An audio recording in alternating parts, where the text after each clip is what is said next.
Good morning, everyone. We are going to get started. Thanks for coming.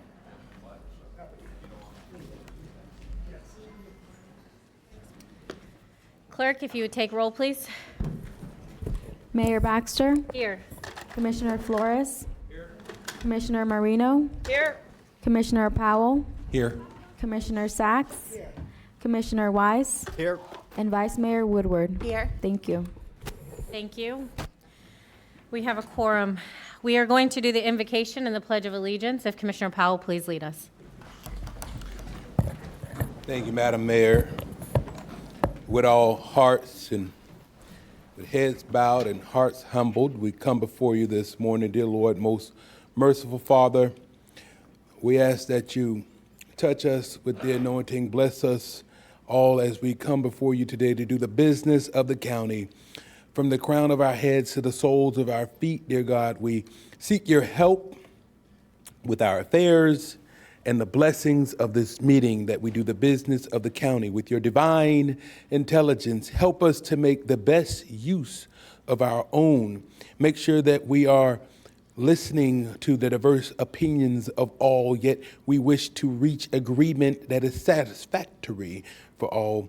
Please share your wisdom with us to help us to do right by all who are concerned, and we thank you for your guidance. We thank you for your heavenly blessing, and we thank you for your protection of us during this blessed meeting. In your name we pray. Amen, and we go into the pledge.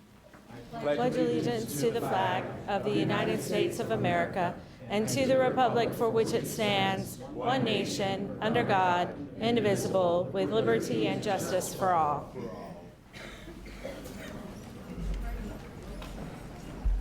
Thank you for that, Commissioner.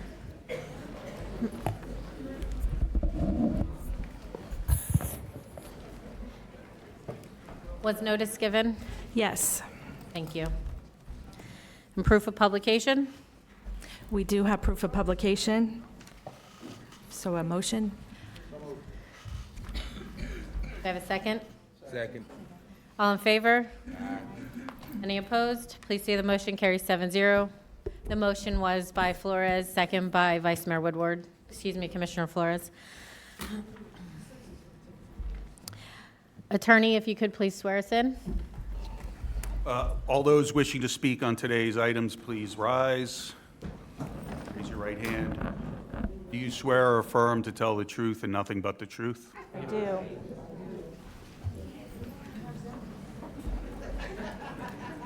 Deputy Administrator, do we have any additions, deletions, or substitutions? We do, and I'm going to ask Wendy to read those for the record. Yes. Okay. Starting with item number 2, Boca Raton Preparatory School, DOA 2025-01312. I'm reading into the record the Zoning Commission recommendation in which they recommended approval of the development order amendment with a vote of 9-0.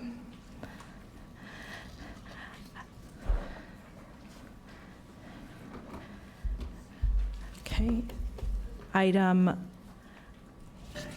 it's not number 3. Item number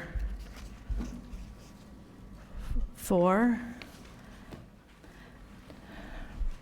DOA 2025-01103 TLC Village.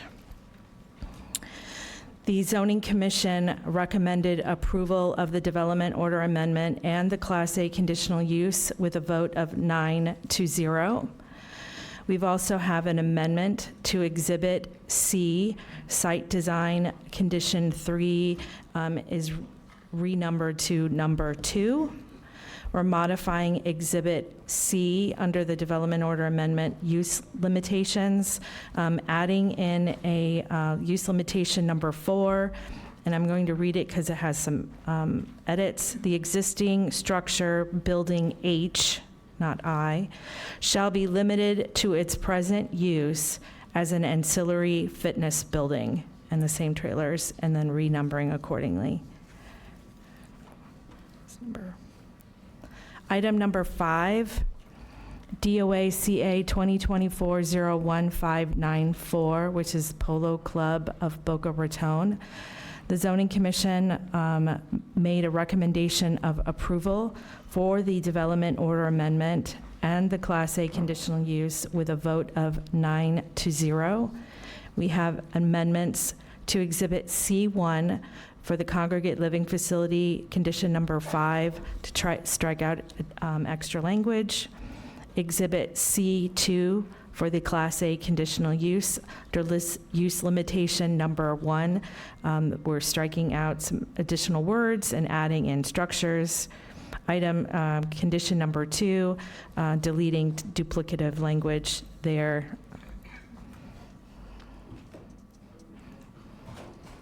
Okay. Item number 6. Project Tango. On the amendments to the agenda, we had moved this to the regular after the item number 9. We have several additional public correspondence added to the staff report. And then we had amendments to Exhibit C2, striking out architectural condition 1, adding in data center condition 1A and B, data center condition 2, and adding in condition 3, modifying landscape perimeter condition number 4, and modifying wastewater utility condition 2, and adding in a water and wastewater condition 4.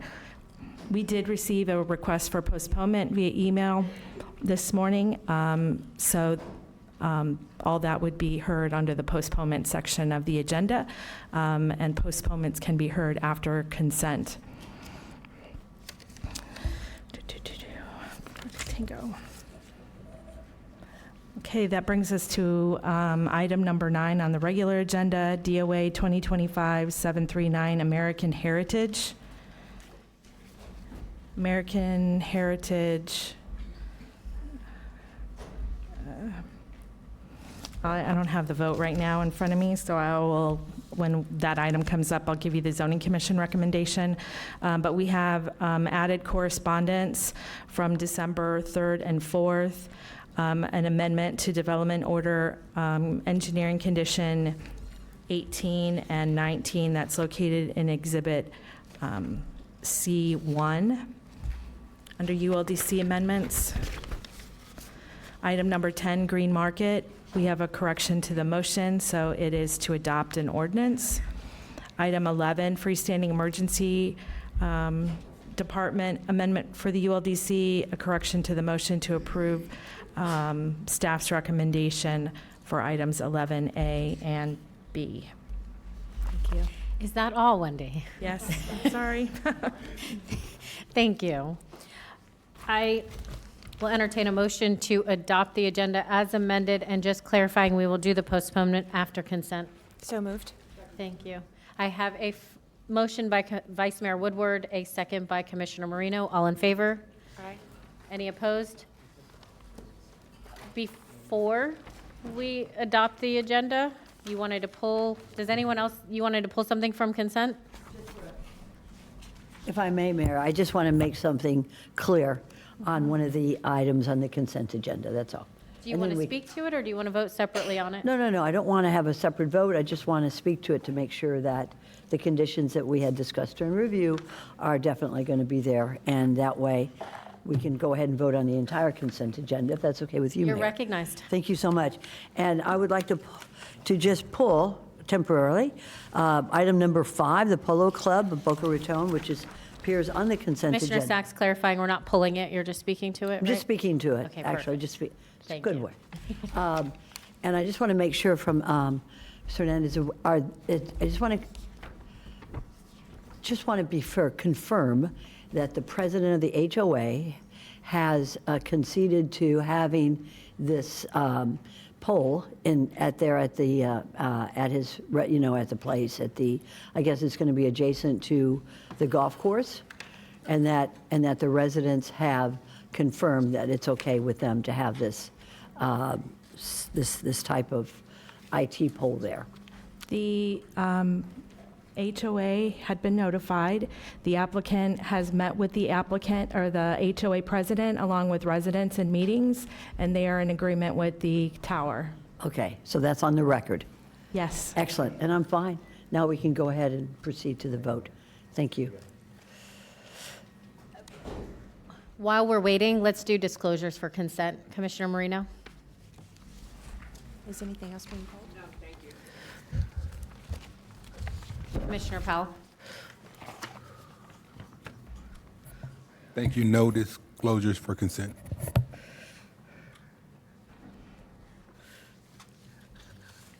Vice Mayor? To be clear, on Nash Trail, since it's just a correction, do we need to do disclosures from before? Not from before. Okay, no. so no on that, and we do not need to disclose for the postponement? Correct. Not at this time, no. Postponement's on Flores? consent right now. We're just doing consent? It is on Right, the consent. postponement will be a separate item after consent. Okay, so we'll disclose at that time. Okay. So since item number 6 is postponed, no disclosures. Commissioner Weiss? No disclosures. Yeah, just to Commissioner- clarify, the item isn't postponed yet. You guys will vote on that. But it's on regular currently. Because it was an ad delete? So it is on regular agenda, but after we do the consent agenda, we're going to do the postponement agenda, and then at that time, let's do our disclosures for that item before you vote on the postponement. Perfect, thank you. Commissioner Sacks? Thank you very much. I have, for the consent agenda, Nash Trail, I have verbal communications and phone conferences with Aaron Less. And on item number 2, the Boca Raton Preparatory School, I have in-person meeting with Alexander Arenos and Lauren McKellen. I have no disclosures for the rest of the items on the consent agenda. Thank you, Madam Mayor. Thank you. And I also have no disclosures for consent. We had a motion, excuse me, Commissioner Flores. Yeah, I would like to pull item 4, which is TLC Village. Would you like to pull item 3 too, since it's the companion? Say that again? Item 3 and number 4 3 companion is the items. companion with number 4. Yes, please. 3 and 4, sorry.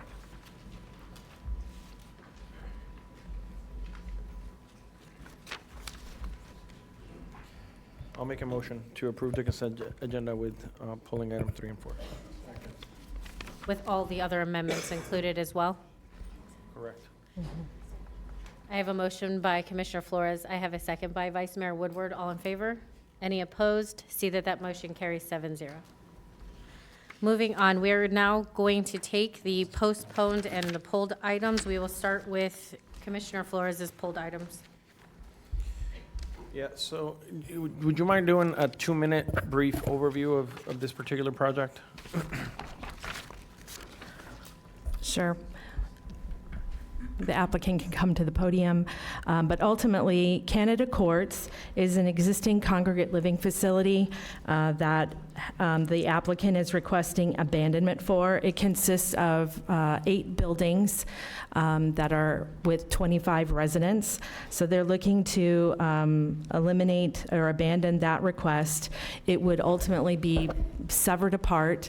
The northern on Prince Drive would be added to item number 4, a TLC Village, to add those buildings and land area to be part of that CLF and that treatment facility that is already approved. And then the southern half would become a recovery community, which is just housing for those with addictions. So that's item number 3.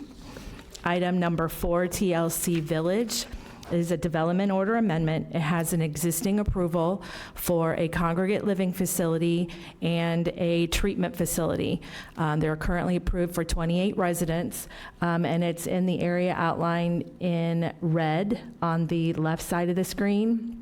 Their proposal would add the .72 acres, which is the green on the north side of Prince Drive, into that development order and increase the number of residents from the 28 to 76. No additions are proposed to any of the buildings. They would remain as they are, and just the residents that would live there would be undergoing their treatment as they are under their current approval.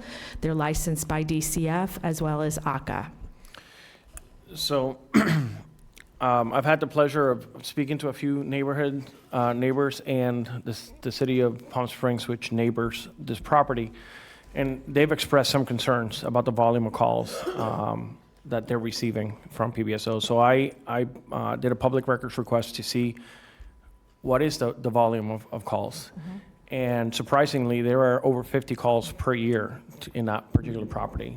There's been over 250 in the past over the past 5 years, and we're asking to add more volume to this residential area because this is primarily all residential around. What I would like to do is to sit down with the applicant and make sure that we have a system in place and that they have a system in place to make sure there's 24/7 personnel in the facility so that we can control the volume of calls that we're currently receiving at PBSO. So at this time, I'm asking my board to ask for postponement so that we can really work out a plan on how we're going to mitigate the volume of calls at PBSO. Now the applicant is at the podium. Hi, Good morning. Please, 1 second. Commissioner Weiss, did you have something to say? Yeah, I needed to amend my disclosure. I did have a phone conversation with Jeffrey Lynn. Thank you. Hi, good Please morning. state your name for the Thank you. record. Jeffrey Lynn of the Cohen Norris Law Firm, 712 US Highway 1, North Palm Beach, Florida. Thank you for the question. I think when there was a couple questions about that. First, There was no questions. I mean, It the was just a statement about with any police calls, we did not pull the police calls. What we understood is there were no police calls. This is the first we're hearing about there being a volume. Oftentimes when we pull police calls, it's not for a specific property, it's where something happens and they tag that property. As you can see from the photograph, there's a lot of real estate there. So it happens often that we have not seen the police calls. We asked for them, did not see them, but there is 24/7 oversight there. There's always been 24/7 oversight there. There's always been people there. The only thing we're really doing is cleaning up an existing condition, is because as you can see from the former map to the new map, there's always been residents there and they've always been receiving treatment. All we're doing is we're just cleaning this up since the county commission changed the zoning code from CLF to residential treatment. So I'll be happy to sit with you, but I'd really ask this not be postponed today because there's been a lot of effort and a lot of work to clean all this up over a period of months. If there needs to be a condition added for additional supervision, we can certainly entertain that and would accept it, but I can tell you as a DCF and ACA licensed facility, they are 24/7 because they have custodial care and responsibility over the people that are there. Yeah, I mean, I'm looking at I got the public records request. I've studied this closely, and I can tell you they're pretty much having to do with your facilities. I would love to have a conversation to see how we mitigate this, because there's a neighborhood that surrounds this particular facility, and I do not feel comfortable moving ahead and expanding until we have a good understanding and the neighborhood has a good understanding of how we're gonna protect them and the call volume. I mean, you're averaging over a call per week that's happening in that neighborhood. So I'm not saying no to this. I just want to make sure that we protect the residents and that we control the amount of calls that are occurring to PBSO. So I'll make a motion to postpone, please. I have a motion by Commissioner Flores and a second by Commissioner Sacks, but I have lights on, so Commissioner Powell, you are recognized. Thank you, Madam Mayor. Attorney Lynn, with regard to this postponement or the proposed postponement, do you have licenses or anything that would be jeopardized if this were not to move forward today? I'm not going to say jeopardize, but we are in a position where these other beds need to be licensed because of the way the zoning was laid out. And so depending on how long this goes, it does jeopardize a lot of things, yes. Okay, thank you. Commissioner Sacks, you're recognized. Sir, were you able to discuss any of this with the other commissioners? I know it's on consent, but it would be interesting to know what the real truth is. Yeah, first of all, it's nice to see you I'm again. sure you would like to know too. Of course, Commissioner Sacks, it's nice to see you again, for sure. Sure. We called Commissioner Flores' office, and we understood that there was a concern about whether there was 24/7 oversight, and there is. We did not pull the police records because we were not aware there was any issue. If we do, and generally when we do, you can get the call log, but then you got to get all the background to really see, actually, tell you, in my 30 years of experience of doing this, what happens often is that when the police go and they make an arrest of someone, or there's a car accident or anything, they assign it to the closest address that's in the street. It doesn't necessarily mean it's from that location. And so I can't speak either way on it. I'd like to know too, but that's really an issue, I think, between PBSO and my client and things we can do. And it has really little to do, because it's not that it's being expanded. We're just cleaning up a zoning situation. So if this were something that were just informational, would we be able to put this rather soon? First, let me ask you, Commissioner Flores, this is something that's factual. And you need to get to the true facts of what the issue is there with the neighborhood. Would we be able to put this rather soon back on a calendar? I think we put it at the next zoning meeting. I don't have a problem. I just want to sit down. I want to make sure that I our understand. neighbors are protected, and that we're going to get the call volume under control. I I mean, understand that. this has been over a 5-year history. They've been over 50 calls per year. It is a concern to the neighbors, and I think it's a good time to sit down, have a meeting, and fix whatever needs to be Well, addressed. I understand that, and I appreciate it. Would we be able to put it on rather soon? Ms. The Hernandez? next hearing is January 22nd, and just to know that the January 22nd is the 180 deadline, so we would need to make a decision on that deadline. And to the questions for the applicant, do you agree to postpone? Or we can vote today if you'd like. Yeah, no, I mean, I'd rather, answer Commissioner Flores' questions and make him concerned, address his concerns. Daryl? So, thank you, Wendy, for pointing out. So they are still within the 180 days if we have the hearing on January 22nd? Yes. Okay, so then the board, if it wants, can postpone it without the consent of the applicant. I have a motion by Commissioner Flores, a second by Commissioner Sacks to postpone this item till the January zoning hearing. All in favor? Any opposed? Please see that the motion carries 7-0 Thank you. And Have a that good day. would be for both 3 and 4. for 3 and 4. All right, thank you. Thank you. Moving on, so we will hear Project Tango next. There have been a lot of things going on in regards to Project Tango, that is the data center and information that has come out. In light of that information, I've asked the applicant to postpone their item. They've agreed, and they sent an email. I believe the residents need more information. I believe we, the board, need information. And I believe this is too important to take without having everyone fully informed. And the applicant has agreed to meet with residents as well as myself. Ernie, are you in here? I have not seen you. If you would please come forward.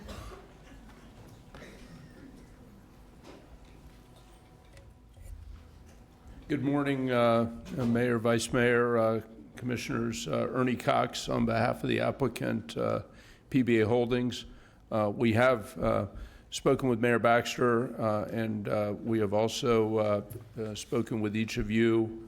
Each of you have raised concerns and questions that we have answered. We also had an opportunity last week. I spent a few hours on the site with 2 of the representatives of the Arden community. I think they have a better understanding of what we're doing. And we certainly agree with your request to postpone so that we can do a number of things. 1, continue the discussions. 2, it is our understanding that Arden is about to elect a homeowners association board.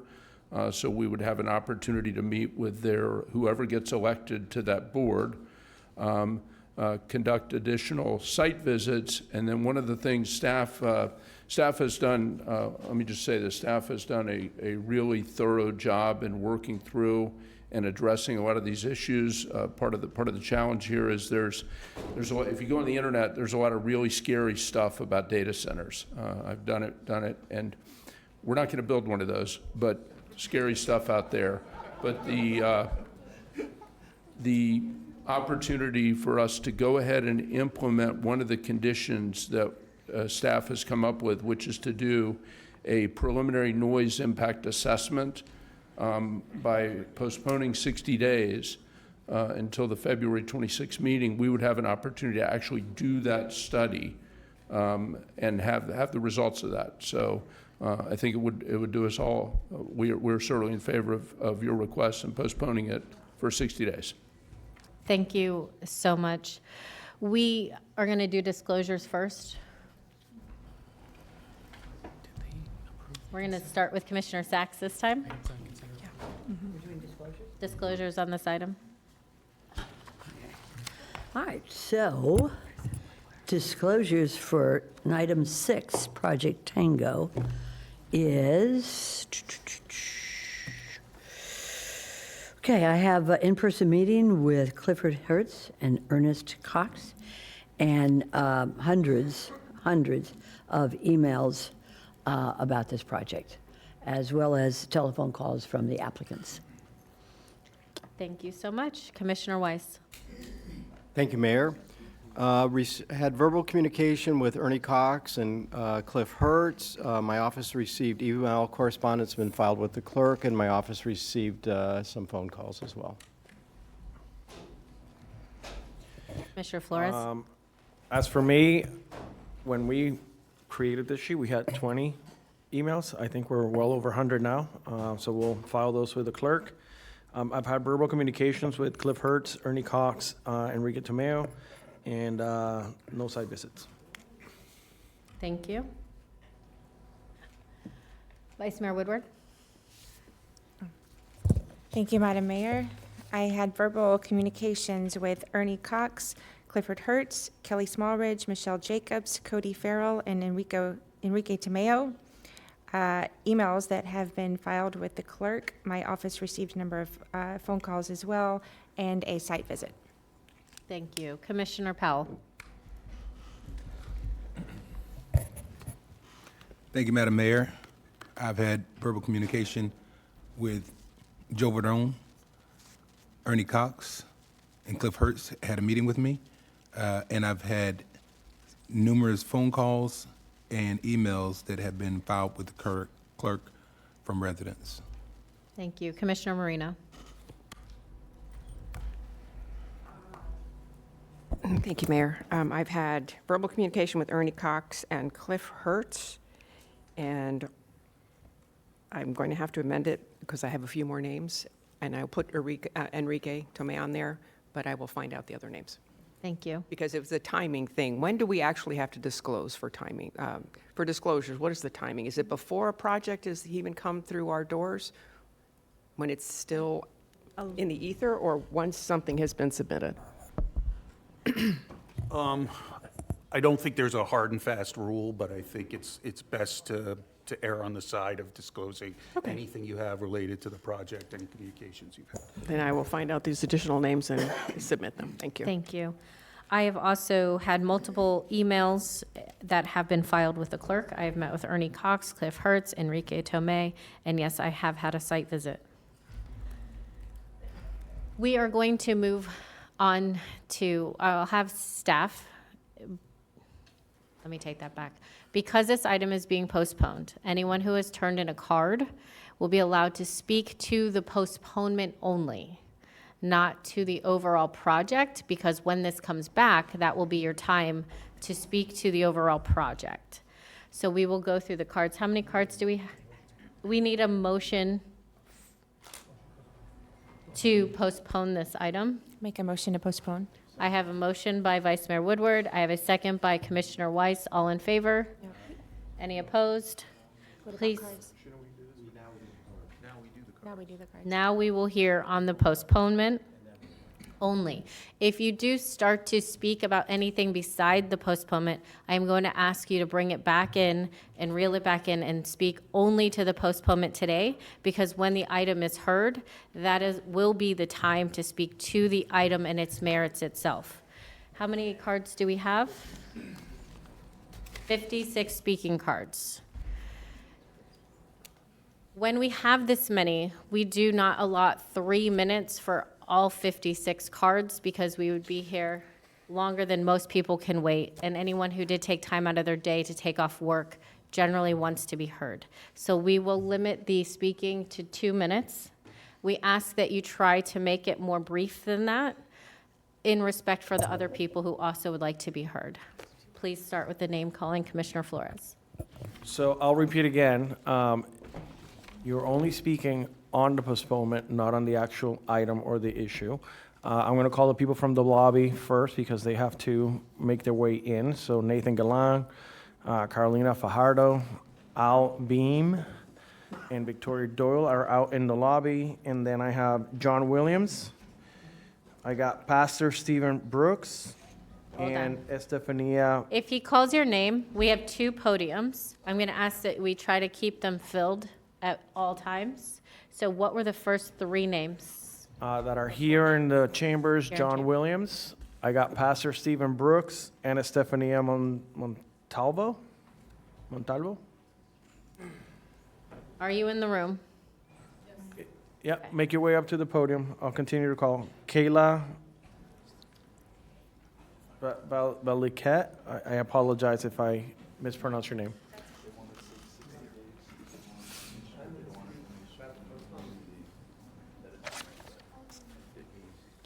If you don't want to speak to the postponement, that is option as well. You can just wave and say, I will wait to speak on the item itself when it comes back. Please. That's what I was going to do.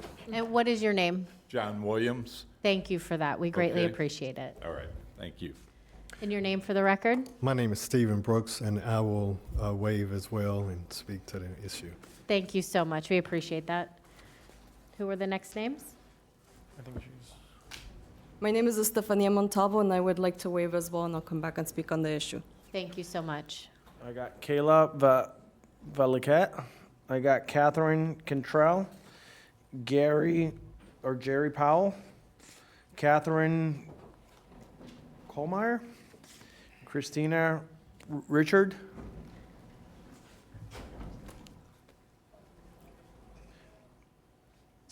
Ma'am, you can go ahead.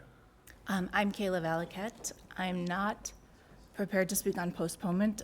Could you elaborate exactly what that is? If you are for or against the postponement is what you would be speaking to. Okay. I am for the postponement. We do not know a lot. Correct. You guys, I feel like, do not know a lot, because when I was listening to the zoning hearing last week, even Ernie was like, well, we want to do this, we intend to do this. There was nothing concrete. So you guys can't even make an informed decision. So please postpone. Yes, thank you so much. Catherine Colmeyer, I'll waive speaking now. Thank you so much.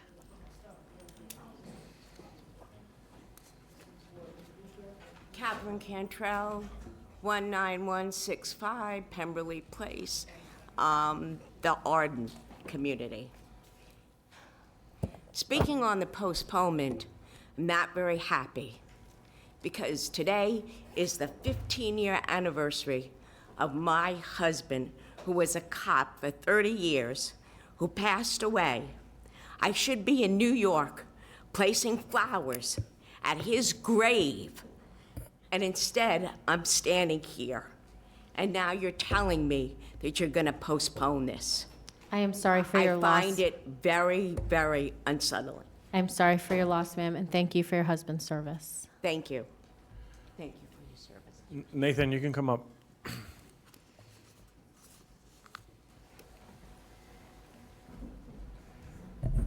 Hello, everybody. I will be speaking in regards to the postponement. My name is Nathan Galang from Green Acres. I'm the lead state committeeman for the Palm Beach County Democratic Party, and I oppose the postponement because there's a lot of people here ready to speak on it. And extra studies or extra delay will not solve the fundamental issue, which is that people do not want this. Democrats don't want this. Republicans don't want this. Independents don't want this.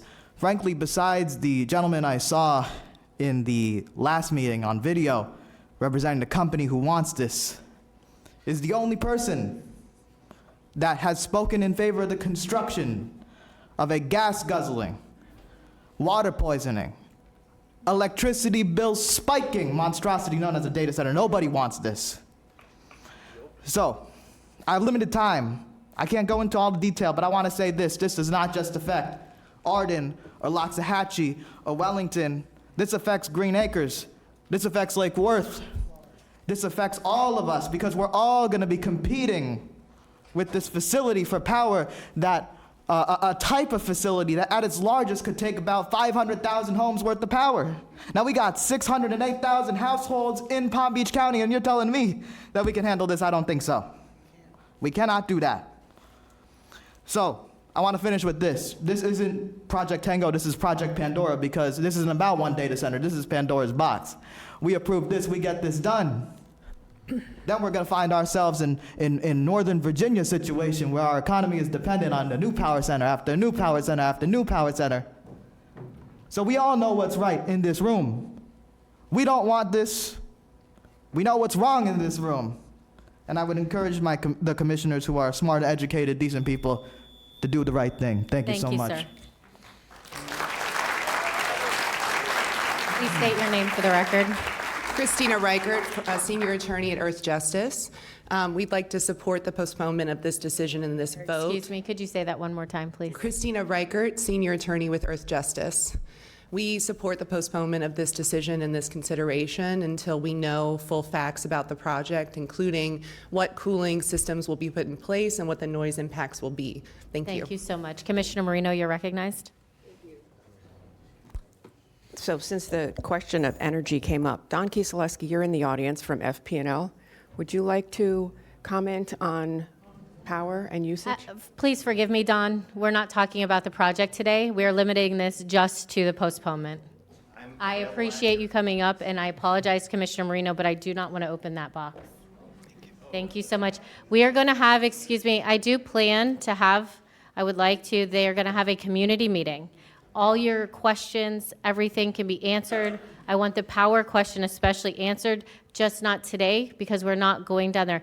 I fully want, and the whole reason I wanted this postponed is because I want you to have as much information as possible. I just don't want to open a whole can of today because we are giving time to the residents to understand what is going on. That's just not today's meeting. Not today's meeting. Okay, so once again in the lobby, I have Carolina Fajardo. If you're here, come forward to the podium. Al Beam, Victoria Doyle. In the room, we should have Gary Powell, Linda Smith, Mary Jo. Sorry? Augerson, thank you. Please come forward to the podium. We have two podiums. Good morning, Commissioners. My name is Carolina Fajardo. I've been a resident of Wellington for almost 9 years. I here because my heart goes out to the community. I am not in favor of postponing this for the simple reason. I myself, just like many other residents, whether they're healthy, I represent a community that is very vulnerable, those with neurological disorders or mental disorders. My son was diagnosed with autism about 3 years ago. That's taken a toll. It was not vaccines alone, but I can tell you this, putting that data center very close to families, very close to schools, will burden our livelihood, will burden our bodies. The toxicity that is in our water, our air already with the chemical trails, our food, all the conventional glyphosate that is spread across on our crops that we eat daily. Most of kids that have ASD do not have the ability to detoxify that. Some do, some don't. So if you want to get another cluster of more kids with autism. Another cluster of mental disorders, people with bipolar issues, Alzheimer's issues, ASD, ADD, ADHD, then we will be the center and the epicenter of a much greater epidemic that we have locally. That's why I do not support this project. I support my fellow community. And today, we're just talking about the postponement, and I am so Yeah, sorry for I don't agree with it. Because even when the all said is done, and yes, we do not have all the facts, it still is a greater risk than the reward. Thank you for your comments.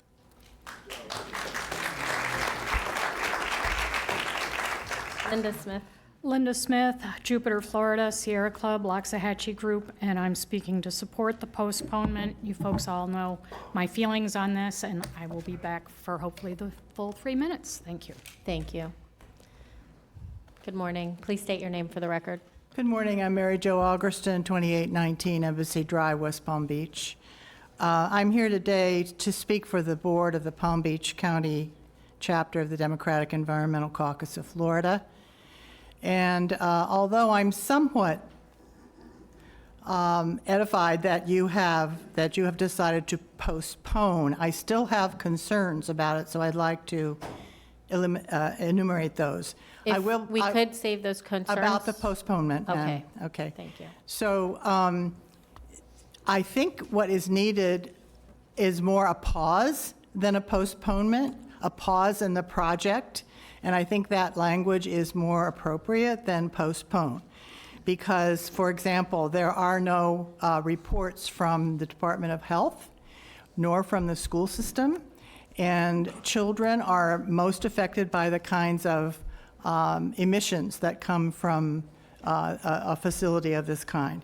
So I would hope that you would be for the next meeting if you're going to postpone. I think that's why I think pause is better, because postponement is a time certain. Pause is, let's get all the facts, let's get the reports from the Department of Health, from the school system and so forth, in order to move forward. I will be communicating with you on behalf of the caucus further about the additional concerns that we have, and we will be speaking whenever you come back in session about this issue. Thank you. Thank you so much.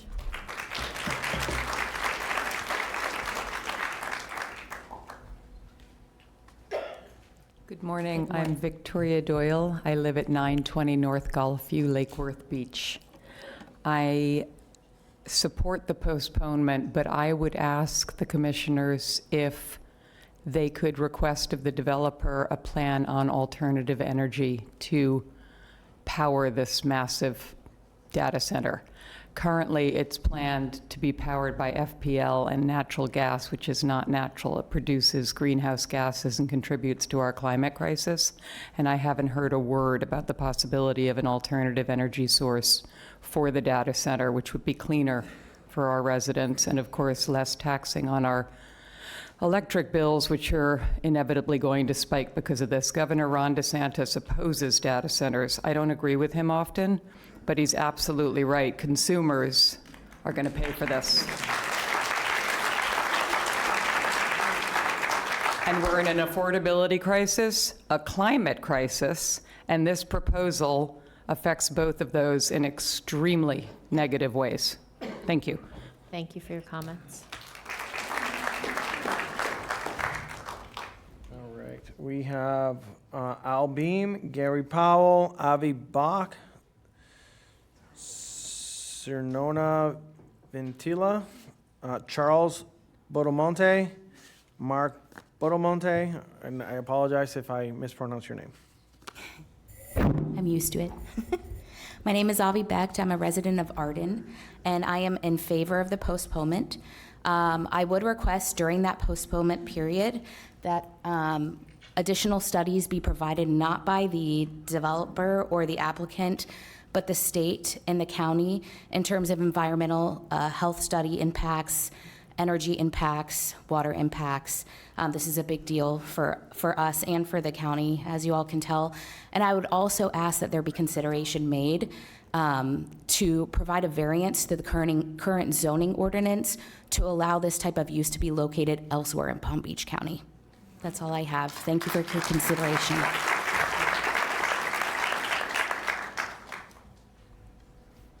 My name is Simona Vintila, and I live in Arden. I'm not happy about the postponing, but I'm going to vote in favor. I wanted to say, just like my neighbor, that no matter how many times we are going to postpone this, the thing is that's not the right location for this AI data center. No matter how many times we are going to meet, this is not the location for this data center. Thank you very much. Thank you. Good morning. My name is Charles Mondelmonte, and I'm also a resident of Arden. I'm also an engineer of 40 years, and listening to Mr. Cox in the previous meeting, and the lack of definitive information given to us was just outrageous to me. I approve the postponement, but think like the previous speaker that it should be a much broader study, not just sound. We've got water concerns, we've got power concerns, we've got so many concerns. These should all be addressed. And the proper officials should be involved in this. It shouldn't be Mr. Cox taking a resident around the field and talking to a resident who doesn't have experience in many of these critical issues. It needs to be the proper officials who create the regulations. And there should be extremely detailed design at this point, and it doesn't seem like there's a detailed design based on the information that Mr. Cox has provided us so far. So yes, a postponement is necessary, but we're just kicking the can down the street. That there needs to be a much larger study performed than just a sound study. Thank you. Whitney, would you answer a question, please? How many companies out there do these studies, whether we hire them or the builder hires them? A sound study, a water study, any of the studies that would? I'm sure there's numerous. Could you please speak into the mic? I'm sorry. Am I on here? Yes. I'm sure there's numerous acoustical sound study engineers out there that can do these studies. And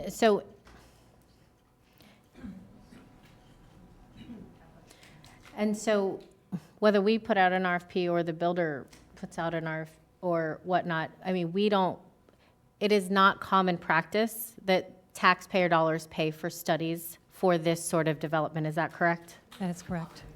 That is And correct, yes. it's generally the builder's burden to have to pay for that, correct? Yes. Thank you. Commissioner Sachs, you're recognized. Thank you so much, Mayor. And that was an excellent question you asked. Just so that you know, I've been following this in Tallahassee, and Tuesday, which is yesterday, the State Housing Economic Infrastructure Subcommittee met on this very topic on data centers in the state of Florida. And the state is going to be conducting a study. So what we may want to do, if we do vote for postponement, is to work with the state of Florida in having a study as to all of these different effects that have been brought up by the residents and also by scientific evidence that we've all received a lot of notice on. So maybe at the end, just to help you out, because this is going on right now in Tallahassee at a committee, and this may be something that we would like to review. Thank you. Thank you so much. Thanks, Mayor. The next name's Commissioner Flores, Sir, are you waiting to speak? Yeah, come up to the podium. please. You too, ma'am. Ma'am. There's two podiums, so one can go after the other. Well, I'm not sure if this gentleman is Gary Powell, but I'm Jenny Powell. So maybe my handwriting was atrocious. Are you Gary Powell? No. Okay, well, then I guess it's me. Jenny Powell from Lake Worth Beach. I am for the postponement because I think more information is better. But, and I agree with some of the other speakers that about the environmental issues. I'm not sure a lot of the issues that I'm concerned about are going to be solved by those reports. But anyway, let's get more information. I also think a lot of people have been inconvenienced here. The woman who spoke earlier, that was very serious for her. I'm retired. It's not such a big deal for me, but I spent some time educating myself more about this project. Maybe I'll know more and feel differently when it comes back. So that's all the comment I have for now. Thank you. Thank you, Ms. Powell. Good morning. Thank you for the opportunity. I'm also a resident of Arden on Broad Shore Walk, and I'm a civil engineer with direct experience for land development in Palm Beach County. I also agree that a pause is more of the necessary steps at this point. Additional studies for environmental impacts, water impacts. What's your name, sir? Mark Bonamati. Thank you. I think additional studies are necessary for water, environmental, FPL, the power generation, and I think if that is produced by the developer, there should also be a review period prior to the next board meeting when this is voted on, that the residents, other engineering firms, our legal teams should be able to review those prior to this being voted on. This is a monumental variance request. We're talking multi-million square footage for a data center that could affect the entire community in Palm Beach County. So I think 60 days is not going to be adequate to just look at noise. There are so many other factors involved that have to be taken into account prior to this being voted on. It's called out as a variance, but this is extremely big impact on the entire community, and we would really think that it's necessary to have those reports reviewed prior to, and we would greatly appreciate that. Thank you. I have Fred Davis, Santiago Latanzio, our good friend Alexandria Larson, Sharon Waite, and Sandra Schuyler. Please, we have two podiums come forward. Ready? First and foremost, my name is Santiago Latanzio. Thank you for the opportunity to speak. I am in favor of the... Would you please speak into the mic and state your name again? Santiago Latanzio. Thank you. So first and foremost, I am in favor of the postponement. However, I urge this commission to postpone this after the state legislation and the AI Bill of Rights gets voted on, for which will change the whole feasibility and business plan for the developer on this program. I agree with my neighbors that this requires more than a single noise study. This period should include studies on water usage, environmental and wildlife impact, emergency and evacuation plans in the event of that the facility has a fire, chemical, or toxic emergency. Arden has only 2 lanes with a single exit out of the community for over 7,000 residents. Also, these studies should be conducted by impartial third parties and not paid by one party that stands to gain from it. I would like to also make a clarification on terms. This project should not be referenced as a traditional data center. This is a hyperscale artificial intelligence data center which has greater demands than traditional server farms. Thank you. Thank you. Please state your name for the record. Right.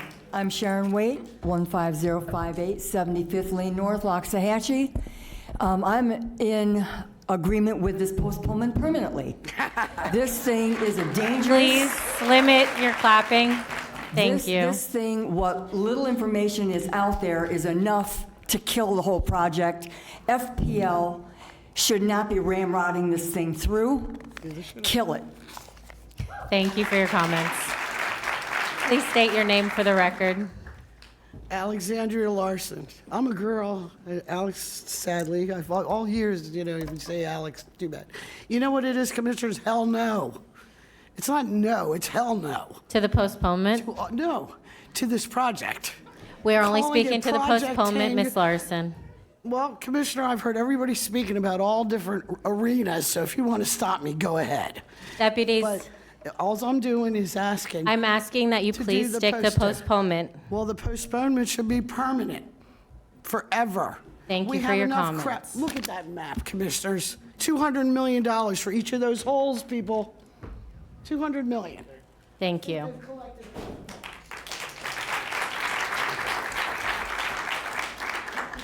My name is Fred Davis. I live in Wellington. I would agree to the postponement. I would also agree that this is this is more than just a variance to an existing ordinance. This is a whole new ball of wax that will require a lot of study. Thank you. Thank you. Good morning. My name is Sandra Sklar. I'm also in Wellington at 73 Pacers Circle. I agree with the postponement. I wish it would be permanent. I hope that this is not just biding time, collecting evidence, and going on with business as usual, because this is much bigger than all of that. If it's not too late to back out, I urge you to look for all the right reasons. There's a lot on the line, a lot. Thank you. All right, I have Eric Tanis, Dave Zita, Franklin Trujillo, Jeff Alexander, Ania Reyes. We have 2 podiums. Please make your way up.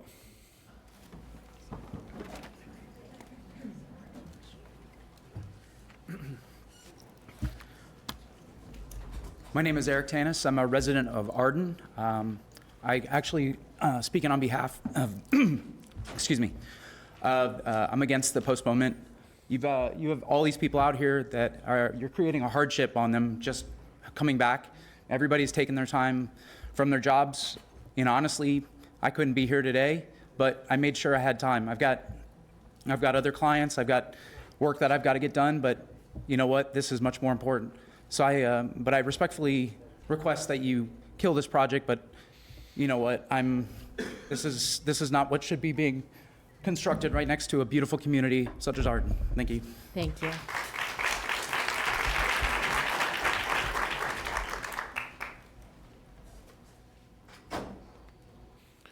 There are 2 podiums, ma'am. You can come to the next one. Please. Thank you. Good morning. My name is Franklin Trujillo. I live in Arden.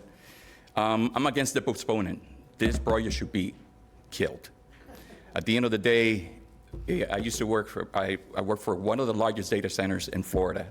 It resides in downtown Miami. It has 750,000 square feet, and this does not belong next to a school and next to a community and next to a zoo and everything else around it.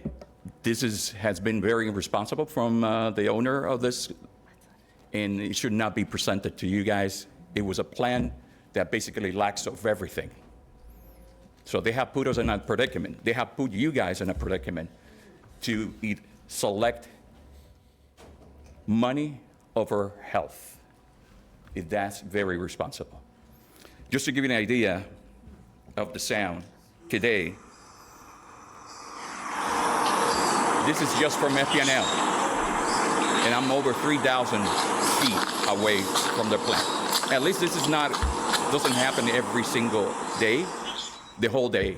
This will be my life and worse with a data center next to me. Thank you for your time. Thank you for your comments. Please state your name for the record. My name is Anya Reyes. I live at 19648 Whispering Creek Road. I actually just Excuse moved. me, Anna, 1 second. Yes. We're having technical difficulties. If I could get someone up to help with the timer from staff, Pat, please.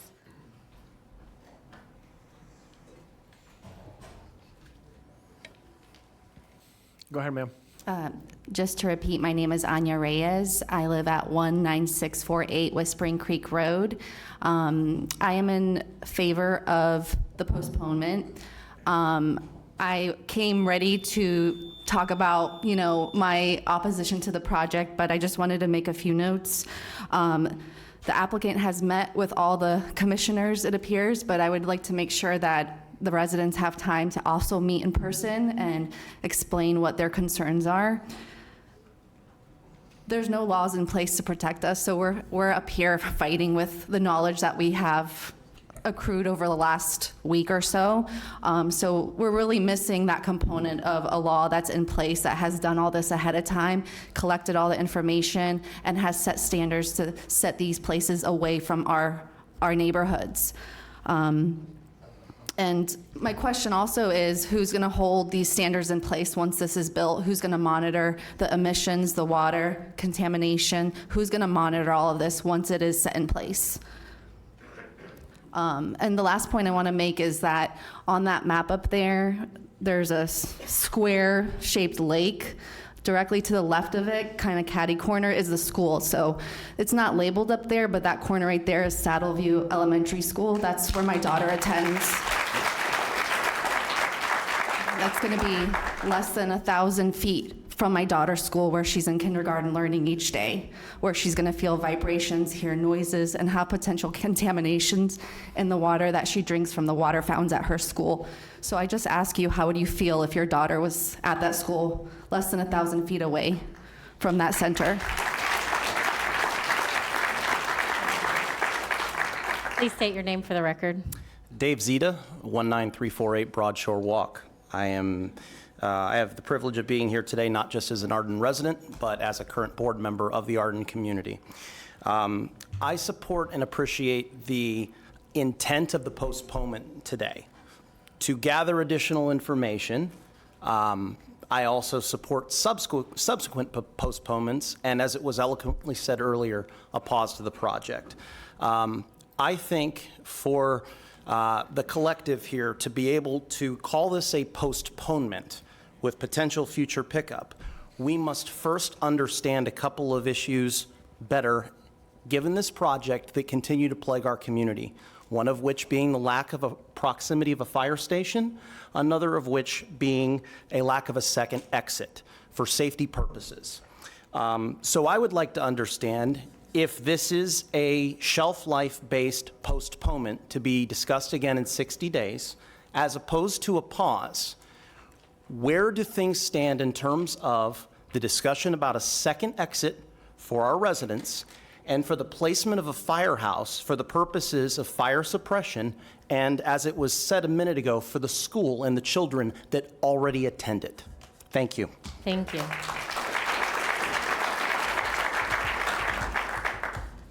All right, I have Jeff Alexander, Rogers Clausen, Catherine Biggs, Christopher Grosso, and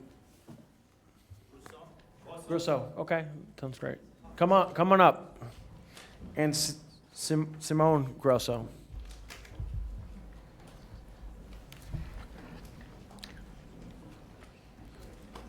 Please state your name for the record. My name is Christophe Grosso, and I live in Ardennes. I agree to the postponement, even if I did not come for that. I am opposed to the project. It's way too close to the school. I don't know where you got that map, but that's a very old map. The school is not even there. Independent study, sure, you can do them, but are they going to be really independent? That's going to be a question as well. I really would like to see that. Too many of them have not been. It's been seen in the past. You're all here for that, and we are here to oppose to that data center, any kind of data center. Ask yourself, do you want that in your backyard? Because I don't. I don't want my kid to go to school so close to that. I don't want to live there anymore if that's happening. The health issue, the water issues, all of those. If you're here for your constituent, vote against it. Vote against that project. We're just voting on the postponement today. I stated that at the beginning of my statement. But again, you don't want that in your backyard. I do not want that in my backyard. Thank you very much. Thank you for your comments. Please state your name for the record. Good morning, Commissioners. My name is Catherine Biggs. I thank you for the time and allowing me to speak today. I did come prepared to make a statement, but as far as the postponement, I am in agreement with it. I believe that we do need more time to gather information, and so my request would be that this postponement does not just delay today, but also requests additional information. I believe this project presents unanswered risks to Palm Beach County's water and power supply, as well as the health of our citizens. My request is that you would ask the the applicants for a full water use and discharge plan. So we have transparency on their cooling systems, a complete power demand analysis, so we know what type of energy they will be requiring and what sources they will be using. Also, an environmental study with public disclosure of the results, how this will impact our wildlife and surrounding areas, and also a water study so that we understand how this will affect our aquifer and the demands on that. We haven't really been given much information, as people have said already. The applicants are very vague at best, so we ask that you would please demand these studies and have transparency so that we can enforce safety and respect the lives of every citizen in our area.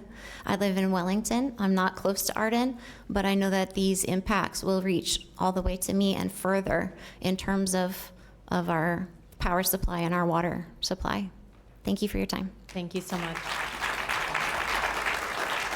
Please state your name for the record. Good morning. My name is Simone Grosso, and I live in the still beautiful community of Arden. Who knows how that might change if this gets approved, but I do agree with the postponement because I do appreciate each and every single one of you wanting to take more time and trying to be more thorough to review this proposal. I do want to thank Commissioner Sachs, who brought up a very good point of being able to reach out to the state of Florida for assistance for a study. I myself come from Germany, and I was shocked to find out that something like this, which impacts so many people, would be allowed to just go on a consent agenda. If we hadn't somehow found out that this was going to pop up in our neighborhood, there doesn't seem to be anything in place to get the proper independent studies. I'm to just going to ask that we narrow this. Yes, my apologies. Yes. My point being, I appreciate you trying to get more studies. Like many other neighbors have said, please do ensure that they're independent, because yes, there's a lot of different people out there that can do the studies, and I'm sure somebody can be swayed one way or another as well, as independent as they can be. So thank you very much for your time, and I look forward to speaking again. And briefly, I don't normally comment. I want you to understand why this went on consent, because there were approvals that had already been in place from years ago. Is that correct, Wendy? Yes. So this wasn't this was from 2016. So the way this is done and the way current county processes are set up, this wasn't something, excuse me, this was not something out of the normal. This is just how we've always done it. Now, when it came to our attention that there was a problem and more information was needed, that is what triggered the postponement. I absolutely respect everyone's time, and I feel bad for people who had to take time off work, who had to come here today, and then potentially have to come back in 60 days or whenever this may get postponed to. It is unavoidable to get more information, and there's absolutely nothing, but I would rather take the time and have that due diligence and have those conversations than handle this right now. And I appreciate that a lot. I'm just saying the research that's being done now, because we're asking questions. I think there should have been somebody else as part of the government who should have already asked those questions, gotten the independent reports, and gotten this kicked out. Thank you so much for your comments. Please state your name for the record. Hi, Roger Sclosson, 1258 Timber Trail. I am an Arden resident, and I think most of the people that have come up here and spoken are not data center experts, right? But I am. I own two companies, one of which is a veteran-owned small business. We do consulting for data center operators, for land developers, for private equity who wants to build data centers. And a lot of the studies I do is on site selection. And and obviously I'm going to be a little bit biased because I do live in Arden, but this is what it takes to me 10 seconds to look at and say it's a clear no, right there. We don't need a postponement. Thank you for your comments. That's it. Everyone, We generally do not allow clapping in between every single person, so I just ask respectfully that we try to limit that, please. The next names, please. Oh, are you still? So you just, I thought you just were one of finished. those I things. apologize. Yeah, it just feels like, so I'm against the postponement simply because it just feels like it's one of those things that is kind of obvious when you look at it, right? It should, for I guess anyone who knows the industry, this is a clear and obvious no. I would never recommend this site to my customers because it would be unethical. But I would say, I guess the only caveat, maybe Mr. Stone can comment, if He's not Mr. Stone, but I got your point. Oh, sorry. But if not doing these studies and having this postponement would lead this down to further litigation later on, right? If that's the case, we need the studies to kind of head that off. It makes sense that we postpone. If we can just shut it down, we don't need to postpone it. This is a clear no to anyone who understands the industry. Thank you so much. Are you? Thanks. Thank you. We have Alan Frank, Corey Canterman, Jamie Rodriguez, Laura Cole, Raymond Pinuela.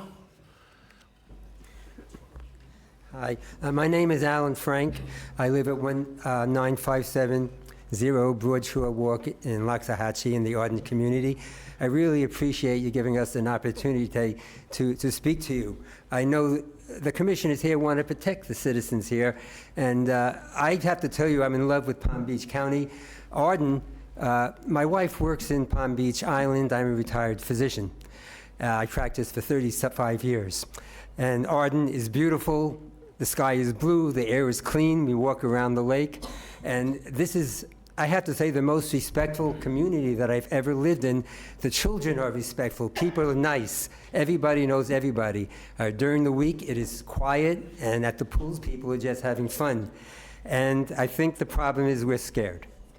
If you take away people's health, you take away our Sir, pursuit of happiness. Are you for or against the postponement? Oh, I am for it because I have a feeling the commission would be happy if we just let them do their job, because I think they know what they want to do. They think they want to help us, and I just have confidence in authorities.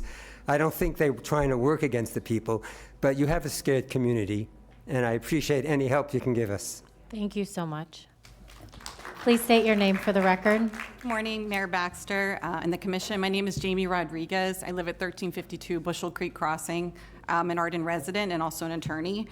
I would echo what former Mayor Sachs said, and maybe waiting for the legislative session to conclude, see what studies come of that.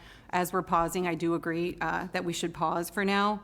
But I would also ask the commission in this interim time period, while you're gathering information and learning more, to consider maybe a noise study on low frequency noises and how that affects people. And also, a very important point, as it was brought up that this was passed in 2016, and I would ask you to consider the language of what was passed then versus what is being asked now. They're very different. That was a pre-AI data center, and I think that's an important distinction for the commission. Thank you. Thank you so much. Please state your name for the record. Good morning. I'm Corey Canterman. I am also an Arden resident, and I am for this postponement because I'm really excited to hear about the world's first non-scary AI data center being built right next to my community. I mean, Mr. Cox, that just sounds fantastic, unlike everyone else's experiences with this in their own communities all over the country. My kid goes to that school. He's got sensory processing disorder. He's got anxiety.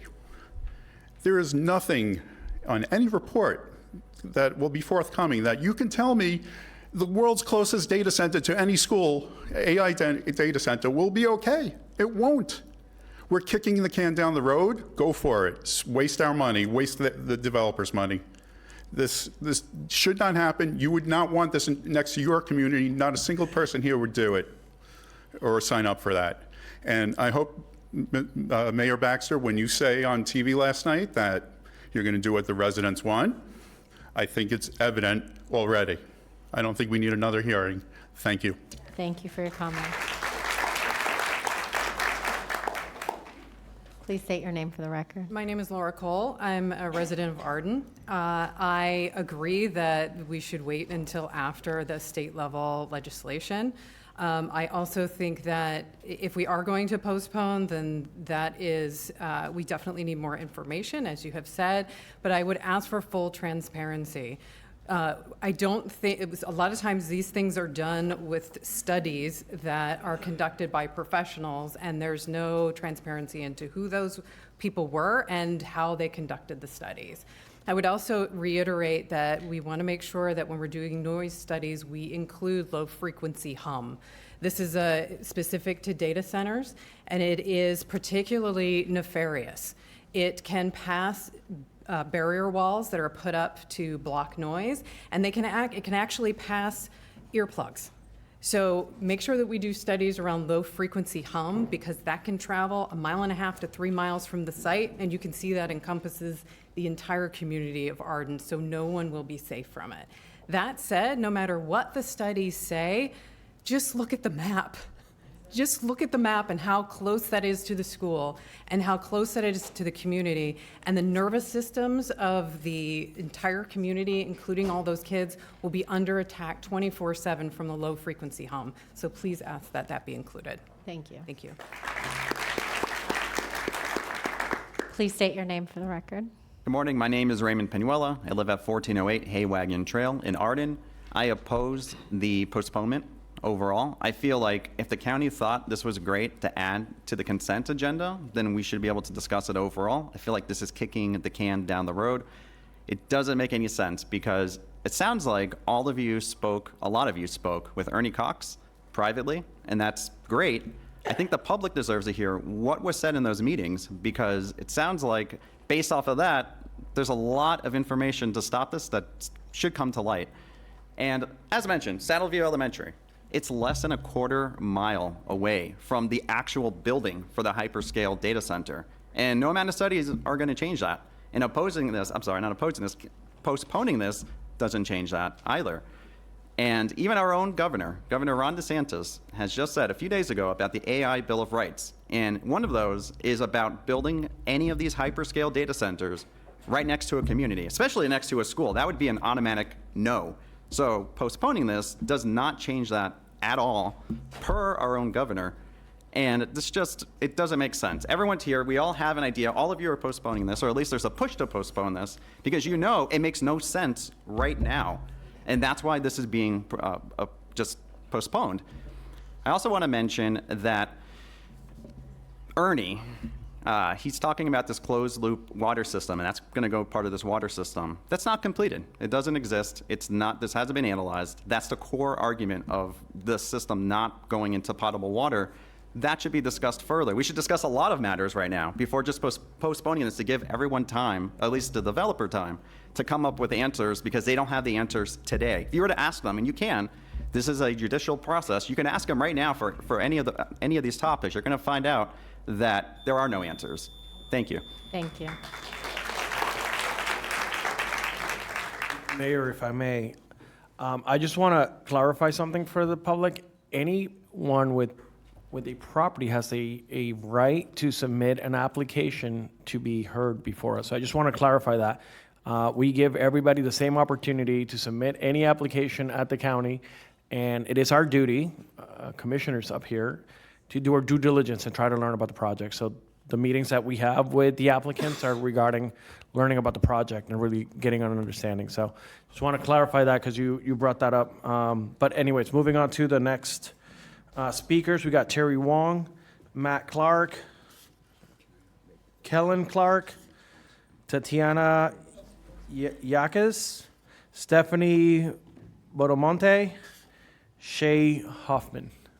Once again, we got 2 podiums.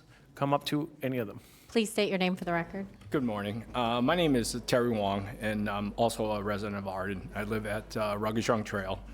I came here to speak, make a statement, but since we're in discussion about postponement, I'm against the postponement. I think whatever studies that we're going to do, we're still going to get the end result. Schools right there. That's all I have to say. Thank you, sir. Would you please state your name for the record? Oh, hi there. Kellen Clark. I live in Tree Stand Terrace. I'm not going to speak today. I will speak at the next meeting. Thank you so much. Hello, my name is Stephanie Bolnamonti, and I'm also a resident of Arden. We appreciate the willingness to slow down. I'm against the postponement. I do not believe that 60 days is an adequate amount of time for that level of impact this will have on the residents of Palm Beach County and the children at Saddleview Elementary. The community has only just begun to learn what this project is truly about and what the consequences could be. DeSantis is making efforts to change laws on AI data centers, and I believe we need to follow his lead here and shut down Project Tango. At minimum, to wait until those laws are in place.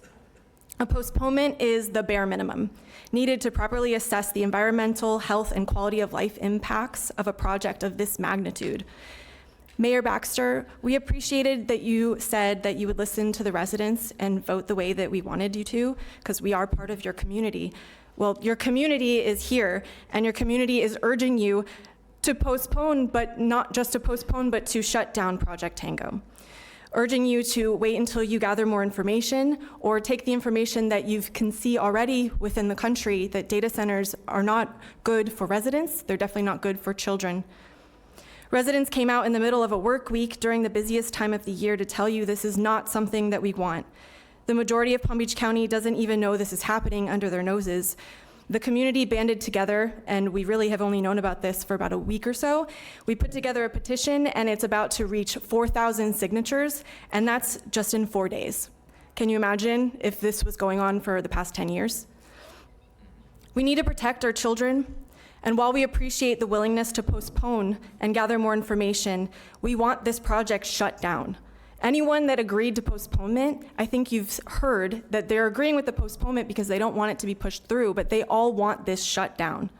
No amount of testing is going to alleviate the fear that these residents will be living with when this thank you. Thank you so Please much. listen to your community. My name is Matthew Clark, 19537 Tree Stand Terrace. I have a question. Could we get to this postponement and it get postponed again? We have and I don't normally answer questions, so forgive me. Sorry, I'm a But question guy. there's only 180 days, I believe it can be postponed, correct, Daryl? From the date of the Right. application. Once it's certified, it has to be voted on within 180 days. If we go beyond that 180 days, then we need consent from the applicant. Once it's deemed sufficient. Sufficient, right. It has 180 days for a requirement of a decision. The 180-day deadline on this application is April, the April hearing. Thank you so much. Please proceed. Asking twofold, I just wanted some information into if I'm going to have my son miss school again, I don't want to get in trouble. So he will come back. Of course, I'm in agreement with postponing. I think it's just wise. One thing that I think you've heard people speak to is I think the first thing as an Arden resident that we got was a flyer in the mail, maybe 3 weeks ago. To me, this idea of full and transparent approach to anything, I don't think as a resident that is right next to where it's going to go, that 3 weeks is sufficient. And so I think the reason why people are frustrated is that we got a last minute alert that this was happening, and we quickly scrambled to be here, only to then get it postponed, which I do appreciate. But if you're sensing any frustration, it is likely because we are trying to quickly respond and protect our kids. That's my son. He goes to the school, and I just want to do right for him. So thank you. Thank you. Hello, my name is Shay Hoffman. I'm a resident of Arden as well. I oppose the postponement. I have a 3-year-old and a 5-year-old daughters that will be attending the new school, or one of them will be there next year. And I'm opposed to postponing this because I know that everybody in this room, even the people that are the lawyers that are trying to get this passed, if they had little kids in the school that's right next to where they want to put this, they wouldn't be for it either. Nobody in this room would be for this.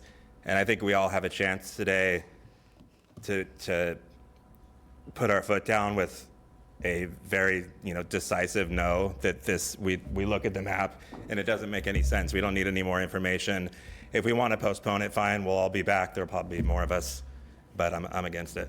Thank you. Thank you for your comments. Everyone, please limit the clapping. Please state your name for the record. Good morning. Tatiana Yaquez. I live in Little Ranches in Wellington. I'm in favor of the postponement. My community is located off of Southern Boulevard down the road from this development. But I'm an attorney that practiced land use. I'm retired from the practice of law now, and now I own a small business in the technology sector, and I'm aware of the importance of AI in our world, really, not just in Palm Beach County. But in addition to looking at all of the impact factors that you're going to be examining during the postponement, as an attorney, I'm a strong believer that you should really take a deep dive into the laws that are governing this proposal and this property. And I think that those things are being overlooked. I don't hear that as part of what you're going to be considering during the postponement. The reason that I think it's important is because, as you noted, this was originally presented as part of the consent agenda because it's been stated in the staff report that data, information, and processing is already a permitted use on this property.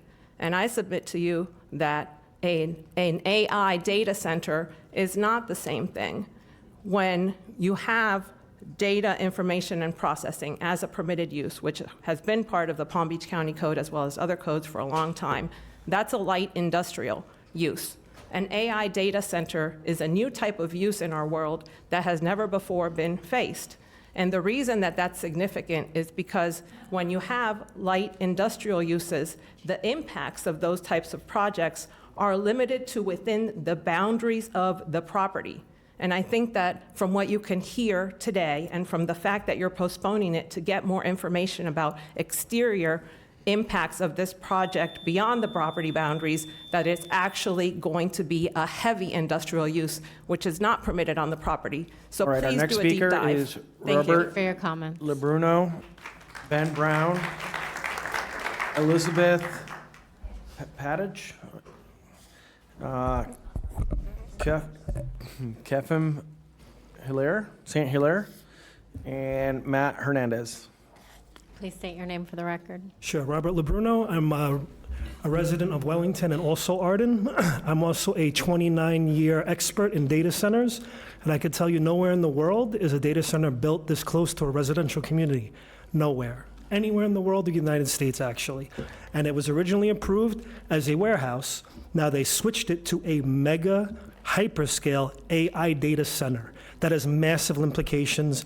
Ernie is insulting you by saying there's no hard data, that this stuff is dangerous.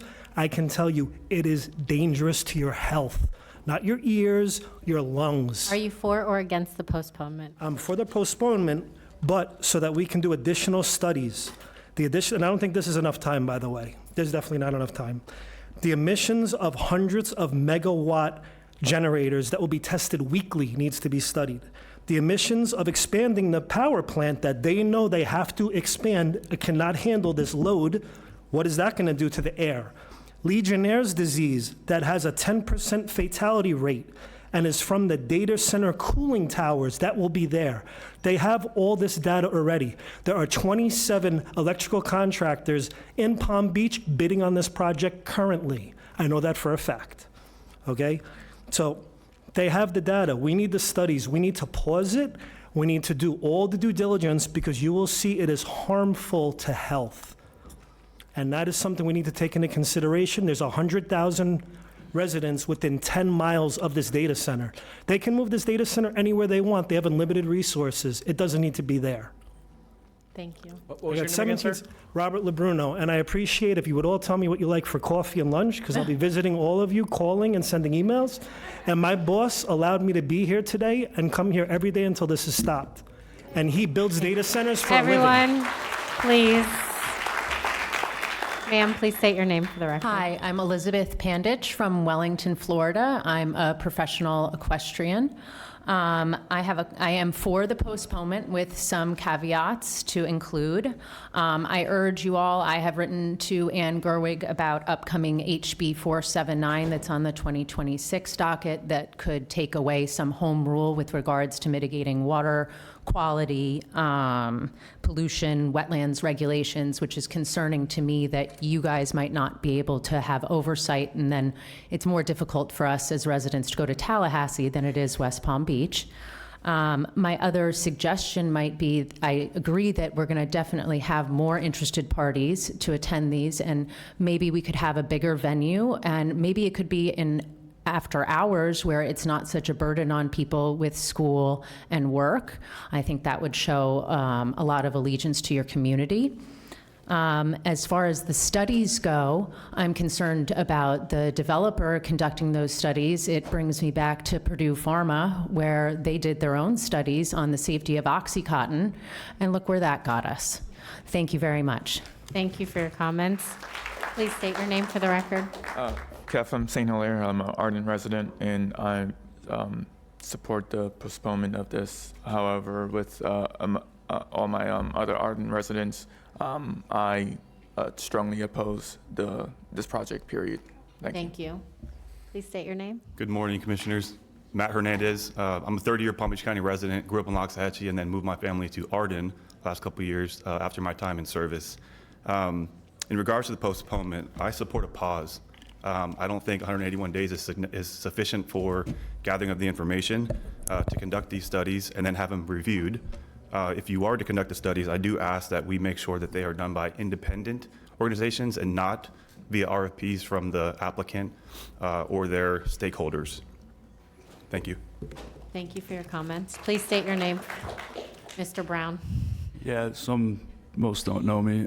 Ben Brown, live in Arden. As far as the postponement, it's better than you guys voting yes on it today, but it just unfortunately follows the trend and the perception of how this entire thing has gone. You can claim you take applications from anybody who owns the land and wants to develop it, but the disclosures have not existed. The communication has not existed. That is unacceptable, and if that's not policy, it needs to be. Please limit your comments to This is about the proposal. So let me continue. So with Tango and all this stuff, it went through the planning and zoning. You guys had it on consent. It was going to slide in there. It is evident it was trying to be slid in there. So as we go through, we have a whole community here, many, many more watching who want to be here. We have prepared to give you the information. You claim you want to collect information because of this delay, yet you prevent us from giving you our perspective, our information. We have so many professionals in all these fields so that you can better educate yourself and then talk to the specialists in the Mr. Brown, studies. you're not talking about the postponement, and no one is trying to prevent anyone from sharing information. We are just saying this is not the appropriate time or day. This is Magical about how the that happens to postponement. work in your favor to keep us quiet again. It is not about keeping you quiet. It is about giving a chance for everyone to be heard in a public setting. Please Here it is. Here it keep is. to the postponement. Here's the public setting, and you're wasting more of my time. Can I please reserve like 20 more seconds that she just wasted? If you can speak to the postponement, I will give you 20 more seconds. Okay, with the postponement, since you are using it to look for the studies to be done, which I don't believe 60 days or even 180 days is going to be adequate for a facility this size that's proposed, you need to check CDC guidance, reach out to universities in the state of Florida who do studies. You're talking about who pays for those studies. There are, facilities and ability to get these studies done and consult with them. This needs to be stopped completely. You shouldn't have needed the postponement. You can do the research. You should have known it went this far. It should have been stopped today. And also, Commissioner Baxter, I hope you continue to be much more vocal as this continues and keep our community informed on what's going on. Governor DeSantis is fighting this, speaking this. He is having a press conference in West Palm Beach today, most likely addressing this. You guys may want to check with some state representatives and see what's going on. Thank you. All right, we have Jim Riley, Scott Wickel, Sue Loisel, and Megan Cavallari. Morning, thank you. I'll speak. I oppose the pause. I Please, would have. I can barely hear you. If you could speak into the I mic would and have, let I us. would have hoped that you would have a nay What vote. is your name for the record, sir? Jim Riley, Thank you. Arden resident. I would have hoped you would have had a nay vote on this. If not that, then a pause. But we'll go with this for now. I'll speak to your process. I was at the zoning committee meeting last week, I guess it was, and 2 of your zoning commissioners voted against pushing this forward. I looked back over the past year and I could not find another vote out of the zoning board that had 2 opposing. So I would have hoped that makes you all stand up and take a look at what we're doing here. Your report, which seems like it has a lot of boilerplate in it, I mean, I'll take public comment summary. At the time of publication, staff has received 1 contact from the public requesting clarification of the proposal with no objections to the application. I mean, is that a little tone deaf? So let's step back and do this the right way. Thank you. Thank you. Please state your name for the Hi. record. Hi. Thank you all for listening to us today. My name is Megan Cavalieri. I'm at 116 Wandering Willow Way. I'm a mom of 3 little kids that go to that school that's not even on the map. It is my duty as their mom to protect them. I'm sure many of you are parents, and you would not want this in your backyard. I'm on Wandering Willow Way, which means that I am the last street before. So my backyard will be this AI data center. It's my job to protect my children. I really, really hope you're listening to these people in this room today. We don't want it. It's not to postpone, okay? The postponement is giving 60 more days for them to gather more time to sweep things under the rug, okay? Thank you. The postponement is just more time. We don't need more time. We know what we want. And you all it's your job to do what we would like, or to at least hear us, okay? Thanks. Please state your name for the record. Yes, my name is Sue Loisel, 19711 Weather Vane Way. I'm within 1,000 feet from the center. Right in front of the school is my home. I, being a former elected official for the town of Cutler Bay, the vice mayor, I know that you all are put in a tough spot many times about variances, about land use, all of this. But you're not put in a tough spot today. This is a no-brainer. This is, the postponement is going to help you do your due diligence, which you should have done already before this was even brought to this chamber today. You should have done the work. You should have your staff go through, do the information. Yes, Ms. Baxter, our mayor, you stated that it's been over 10 years. It wasn't in existence 10 years ago. AI, the whole infrastructure, all of the ramifications of this. Look at Virginia. Look at all of the statistics, the data that's out there, your environment, your water, the humming, the sound, everything, the electricity. It's going to decimate West Palm Beach. Now, we know Oracle just bought Lion Country Safari, the owner of Oracle. Who's to say that the people inheriting that aren't going to put a data center there? We need to really pay attention to what is going on. You need to do your due diligence. You need to give us the answers that we need. You need to support your community and your constituents. You represent us. That is your job. You represent us, not the business sector. Yes, more money will come into the county, but we can get it other ways. Thank you for your time, and I support the postponement. Please state your name for the record.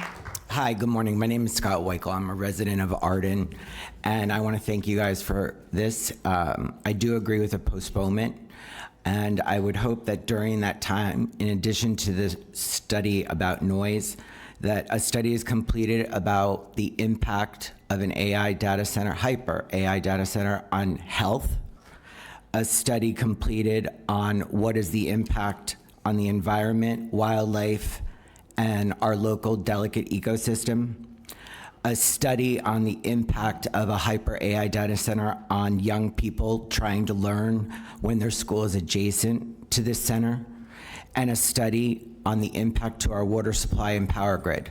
Once you have gotten the information from all of those studies, I'd like you guys then to imagine you live in Arden when you're reviewing that information. And I think that the only acceptable answer to any of those studies is that there is no impact on health. There is no impact on the environment, wildlife, and the local delicate ecosystem. That there is no impact on our young people trying to learn, and that there is no impact on the water supply and power grid. If there's any impact at all, that's too much. So thank you for your time. Thank you. I have Ricia Denton, Janice Ridenauer, Shannon Holden, and Julie Germano. Hi, Once again, we got 2 podiums. Janice Ridenauer. I'm an Arden resident. I oppose this postponement, especially since it was, you were willing to fast track it under our noses. So now's as good a time as any to address it. It's not our fault that the presenter was not prepared with their information. I was at the zoning committee meeting also. Arden is more than 2,300 homes. We're close to 10,000 human souls that live there. More than half of them are children. And we are defending ourselves again. I stand here again for the second time asking for protection for Arden. The first time was with the racetrack. I met with most of you over that. But I learned a lot from that. I've learned about noise studies and how this works. So from the racetrack battle, we learned 2 truths. Real impact studies matter. And we need a compatibility study, and we need a study for the full scope of when this is completely built out. There's supposed to be 11 buildings through 4 phases with room for more. So it's not just this one building and the warehouse that's going to remain empty till they fill it with servers. And variances, the other thing we learned is that variances can be granted when the county wants something, even if it puts us at risk. So the 2016 zoning was never meant for a data center of this scale, and you guys know it. Because if you did, why did you approve Arden to even be built in the first place? Okay, because you've put us in a very bad spot. You allowed us to move out there to live in this peaceful environment. And by the way, we are families, teachers, first responders, veterans, and retirees who simply want to live peacefully and safely. And every year, so far 2 years in a row, we're asking for protection and defending ourselves from that. Okay? So you have the power and the responsibility to provide it. Thank you. Please state your name for the record. Shannon Holden. I'm an Arden resident and a mother from Saddleview. Sorry. Very involved at Saddleview. A lot of familiar faces here for me. And it's a school you've invested beautifully in, and they're taking it and making it the best thing that I've ever seen for it. So thank you for that investment. It's come to life in a beautiful way. With that investment, during this postponement, which I do support this postponement, I request 3 things from you all during this. One being, in the agenda posted online in red were these decibel requirements that you are requesting. And looking at those, there's a UC Davis study on that 50 to 60 range that you're requesting that they stay in, that the studies say that in the 50 to 60 decibel range, noise pollution interferes with speech and language development, decreases concentration, impairs memory retention, and increases blood pressure. A paper published in the Frontiers in Psychology includes that indoor noise and reverberation in classroom settings were found to be associated with poor performance of the children in verbal tasks, essentially throwing away your investment of Saddleview. In addition, you mentioned last night, I did catch wind about this closed loop water system that is different than maybe we're comparing to what is in the rest of the country. I really encourage looking at data of that compared to the others and really seeing the variance. There is a headline that is tied, or sorry, like a subline that is tied to that closed loop being known as false water savings due to leakage and other necessary ramifications that just counter it. Please ask for the data on those. So the full picture, not what it offers, but what happens when it's not working. Finally, I just ask that all of you sitting here representing us. Reflect in yourselves. I'll give you, just wrap it up Thank quickly, you. please. Just reflect on what is happening nationally. Port St. Lucie, Arizona, they squashed it for a reason. Nationally, legislation's coming into place for a reason. Reflect before you decide. Thank you so much.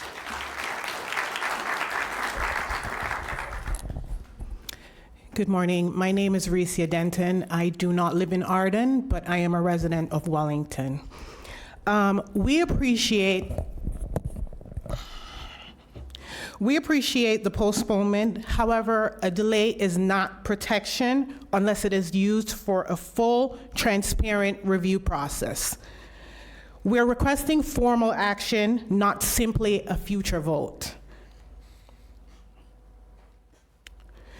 We request the postponement be, We're requesting this postponement be conditioned on the completion of a couple of items: an environment impact assessment, noise study at school boundaries, air quality modeling for generators, emergency response planning, construction traffic management, utility capacity analysis, and school board consultation. This is not just about the noise. There's a lot more to this. 60 days is not enough for you guys to go over this. We also ask, we're requesting written notice, not just an agenda. We would like notice to the residents as well as for the school board. We ask the city as well to confirm when and where public access to new studies and documents will be provided. We also would like you to know postponement does not remove responsibility. We're initiating public records requests and legal review during this delay. Thank you. Thank you. Please state your name for the record. Good morning. My name is Julie Germana. I'm also an Arden resident. Just want to let you know that, yes, like Ben said, postponement is better than approving. We do appreciate that, and more information for everyone, for you, for us, for the whole of Palm Beach County. It's great. But why, after 10 years that this has been approved, that they're just now wanting to do studies? They're wanting to be transparent and honest now. Why now? Why now? Why wouldn't you do this before? That just blows my mind that we wouldn't have all this information before it comes to a consent agenda. I mean, it's crazy to me. But anyhow, I digress. Everybody knows in this room what's right, what's wrong. We know what the community wants. Postponement is better than saying yes, but no is the right thing to do. Thank you. Thank you for your comments.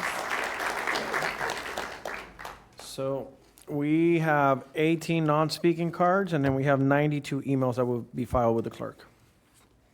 Thank you so much. So that will conclude public comments. Attorney Darrell? Yeah, Darren.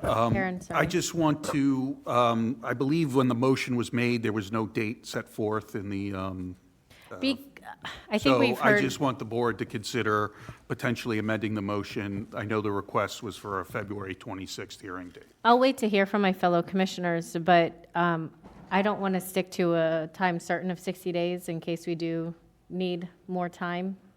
So what happens if we don't set a date and we just say future postponement? Well, Wendy. I don't know, do you want it remanded back to staff? If you remand it back to staff, then it'll run its course, and then it will be rescheduled for a hearing at the time of that, whenever we recertify it and address the issues raised here by the board. That sounds like an option to me. Commissioner Sachs, you're recognized. Thank you. I think we're discussing the date that we're going to come back on this. And I think that what we need to look at, and I'm looking at the attorney too here, Sir Lester, is that our county processes on this, and I had strong words with you and your staff yesterday, and I apologize for that. But when I saw that this issue was on consent, now I realize what happened. We approved this, Mayor, and a date that AI didn't even exist. What we approved was a data processing center, which is basically what was used in the 60s and 70s in data processing. It wasn't artificial intelligence. So when we saw this, and we need to really update our policy and procedure in our county staff, I don't think our staff, and maybe I didn't realize it either, that this wasn't an AI data center. This was a data center. That's a big difference. So when I had words with staff about why in the hell is this in consent, I didn't realize the difference, and the difference is huge. So what I would say right now is that this application has to be resent to us, and it's got to be resent with the idea that this is not a data center. This is an AI high-end data center. It is completely different. No. It's Everyone, please. This is about staff and what we are looking at, because these are things that in 2025 is a whole new world for us, and we just need to keep up with it. And I think we need to make sure that our processes here are updated. Secondly, I don't like sending out flyers on an issue that is of this magnitude and so close to residential. So I'd like to see our staff look at doing letters and certified letters to schools and school boards and residents of this community. And third, I think we do need to wait until after, and I'm talking again to the date that we're going to have this reapply. We're going through legislation in the state. We're going through legislation in the federal government. And before we approve anything, we need to make sure that legally this is something we can do as a county.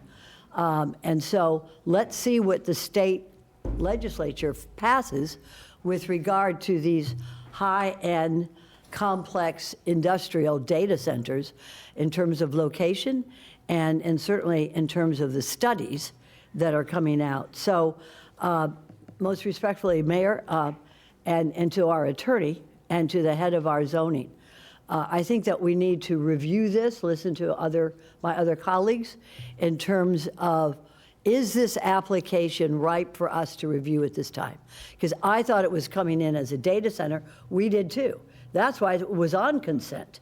So I think it needs to be, I think that, number one, I don't know if I can do it, but I want to reject the whole application because it's not proper. I didn't mean to do that. I'm sorry. Let's be cool. I think, so, Matt, I'd like to see us review this in terms of the application, what was applied for in 2017 and what is being applied for today in terms of its legality, Mr. Attorney. Because I think that this is something, before we get a date, that we need to review first. So that's all I'm going to say. Thank you. Thank you, Commissioner Sachs. Commissioner or Vice Mayor Woodward, you're recognized. Thank you, Mayor. And I think my question is maybe for legal or staff at this point. It's a two-part question. One being, for my own clarification, can you clear up exactly what the current property rights are on this site? And also, because this is a quasi-judicial hearing, what are our parameters for discussion on this vote? Sure. Perhaps staff can talk to the existing uses and allowances on the site as far as zoning goes. That would be the current property rights. But I can address the quasi-judicial scope. Right now, this is a postponement. The postponement vote is not quasi-judicial. The actual application, when it comes back, if it comes back, would be subject to quasi-judicial procedures, which means there are certain procedural requirements, due process, as in the applicant having an opportunity to speak, public have an opportunity to speak. The applicant has an opportunity to rebut anything and cross-examine applicant or public comments. And as far as your decision, it must be based on competent substantial evidence on the record, which is an elevated level of evidence. It can't just be a mere opinion or something that isn't fact-based. And there are certain standards of approval associated with every application. For example, the development order amendment has, I believe, 8 standards of approval. And each one, there has to be a determination by the board that it has been satisfied based on competent substantial evidence on the record. So it's... So as far as what we're voting on right now, because there is a motion on the floor and a second for postponement, we can take that vote. If that vote fails, then we have to go into the full quasi-judicial hearing. Yes. Where all of what you just said has to take place. Correct. Okay, so thank you for that clarification. And then if you could, just to let us know, moving forward, what are the current property rights on this site? Okay, so this particular property has an Economic Development Center future land use designation. And in that approval by the board, there were limitations on the square footage for 491,749 square feet of light industrial uses and 2,786,577 square feet of warehouse uses or other uses which do not exceed the equivalent traffic generating trips.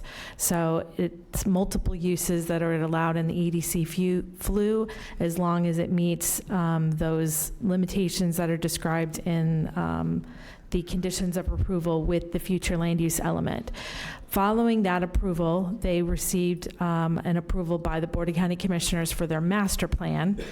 And in that master plan, the square footage that currently exists on that approval is for 2,020,000 square feet of warehouse uses or other permitted uses allowed in the Economic Development Center flu, which includes data information processing, warehouse uses, and so forth. So right now, the current approval is 2,027,000 square feet.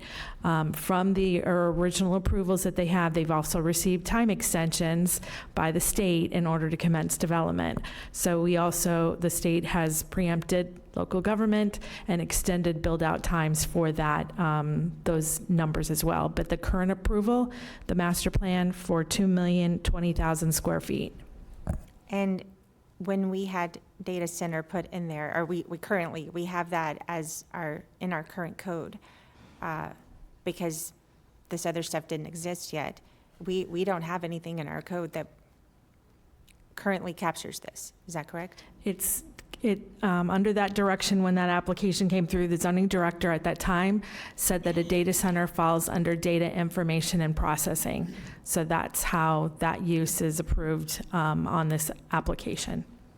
Okay, well, if I could, I would just say I support the postponement of this at this time because there's a lot that we don't know, and there's a lot of moving parts that, legislation has been mentioned, a lot of studies, questions. There's a lot of people here who have questions as well, and this is new. It's evolving, so I very much support it. I don't know about the time certain part. I know the request in February, it sounded good to me. I'm not hard and fast on that, but if that's not the will of the rest of the board, but I do support a postponement. Otherwise, we are starting this quasi-judicial process right now, and we have to actually do the full process because that is what this hearing does. So if we don't postpone now, I just wanted to let everyone know, if we don't postpone, we are starting this full process. And we will do what we are supposed to do if that's what's voted on. So thank you. Right, and just to clarify, yeah, if there was no postponement, you would just go into the normal hearing process as if this whole postponement discussion hadn't happened. Commissioner Weiss, you're recognized.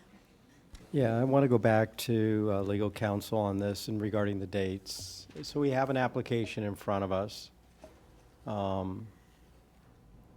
It's been certified, and I believe earlier in the conversation you mentioned they're entitled to be heard within 180 days. of the certification of the application, and that would make it April. Yes. The statute says that a decision has to be rendered within 180 days unless there's an agreement by both parties to extend beyond that. The 180 days for this application is our April hearing. Okay. So if you wanted to extend beyond that, the applicant would have to be in agreement. Okay. All right. Well, I am supporting of this postponement. It's something actually I had brought up to the applicant last week.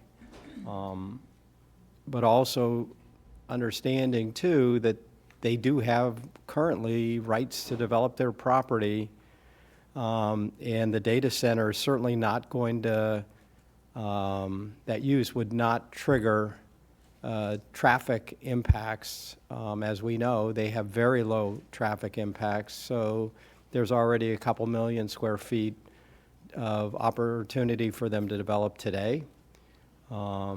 So I think having a postponement to provide both the community, which I think is very important. I understand your frustration. I think we've always prided ourselves on transparency. On being transparent and providing an opportunity for folks to understand what's happening. In this case, you know, we had a hearing on this property last January. We didn't hear from anybody, and I think that's, excuse me. It's a secret. I was. Excuse me, everyone, please be respectful. Commissioner Weiss. Okay.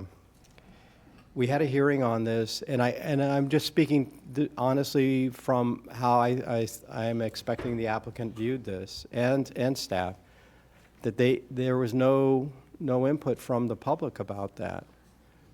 We had a hearing, I believe in 2017, and actually 2018 we had another hearing on this, and we didn't hear from the public. So I think there was. Excuse me, please. Stop. He is only stating facts. He is not stating what you knew, what you didn't know. We are, Well, deputies, please. I'm just trying to explain why it ended up the way it did. There were comments that were made earlier as to how, you know, that this was trying to be snuck through. Nobody was trying to sneak this through. It was, the facts are that nobody had ever spoken up about this. And I understand that people didn't realize that that was what was approved next door. I understand that, but nobody was trying to sneak anything over anybody. And once you all started to, you know, communicate with us, we started communicating with the applicant. At least I did. I can't speak for my colleagues, but I assume they were too. So I just wanted to get that out there. So I think it's better that we get all the information out on the table and understand, you know, what the impacts are proposed to be, and from there we can make a decision. Commissioner Flores, you're recognized. I'd like to call for a vote.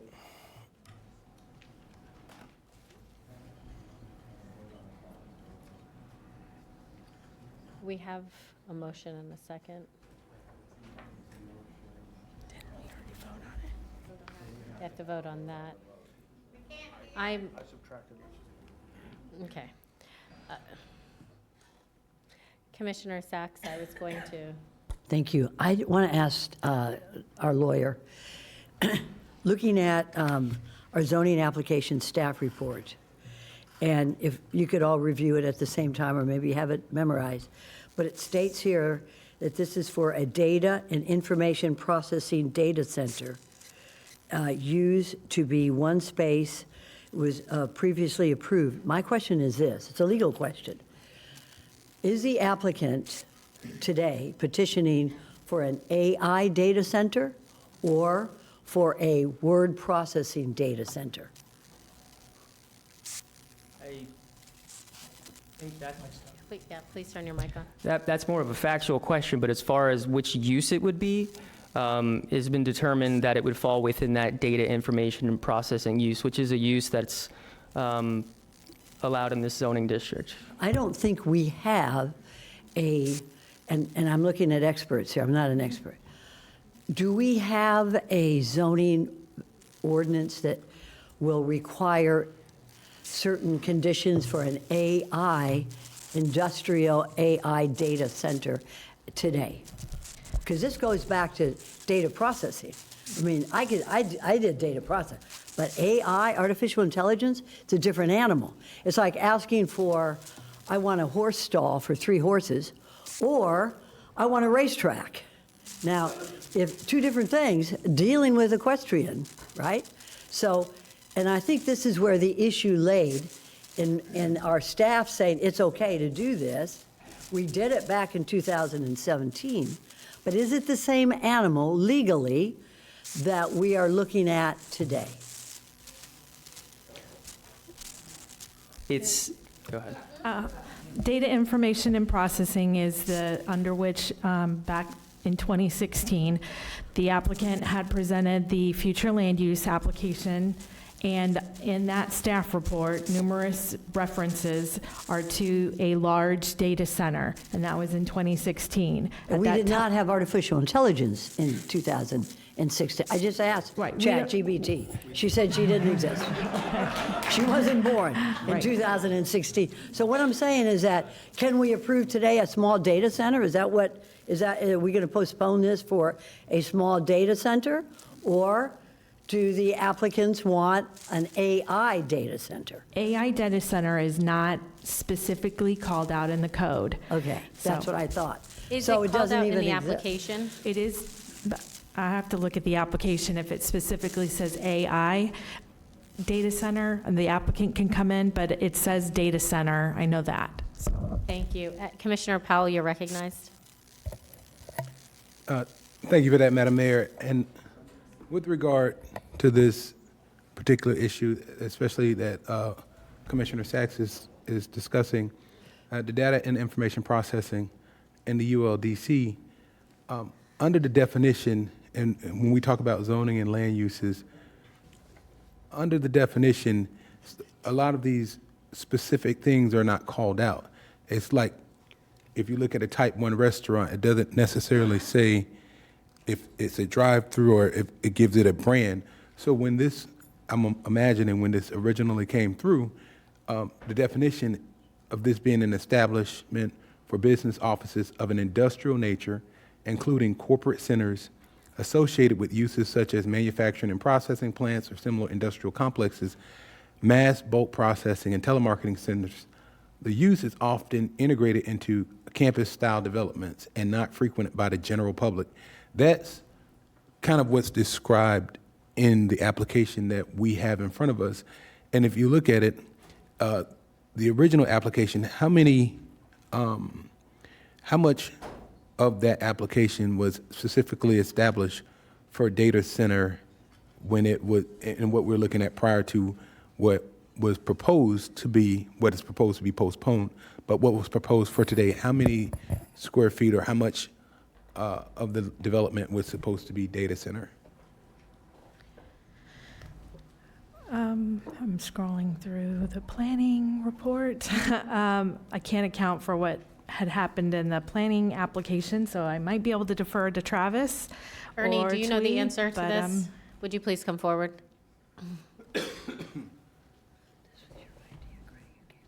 I do.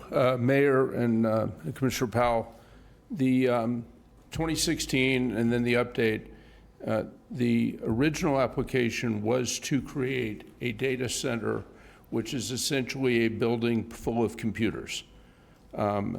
So what's being proposed today is a building full of computers. Please be quiet and respectful. Continue.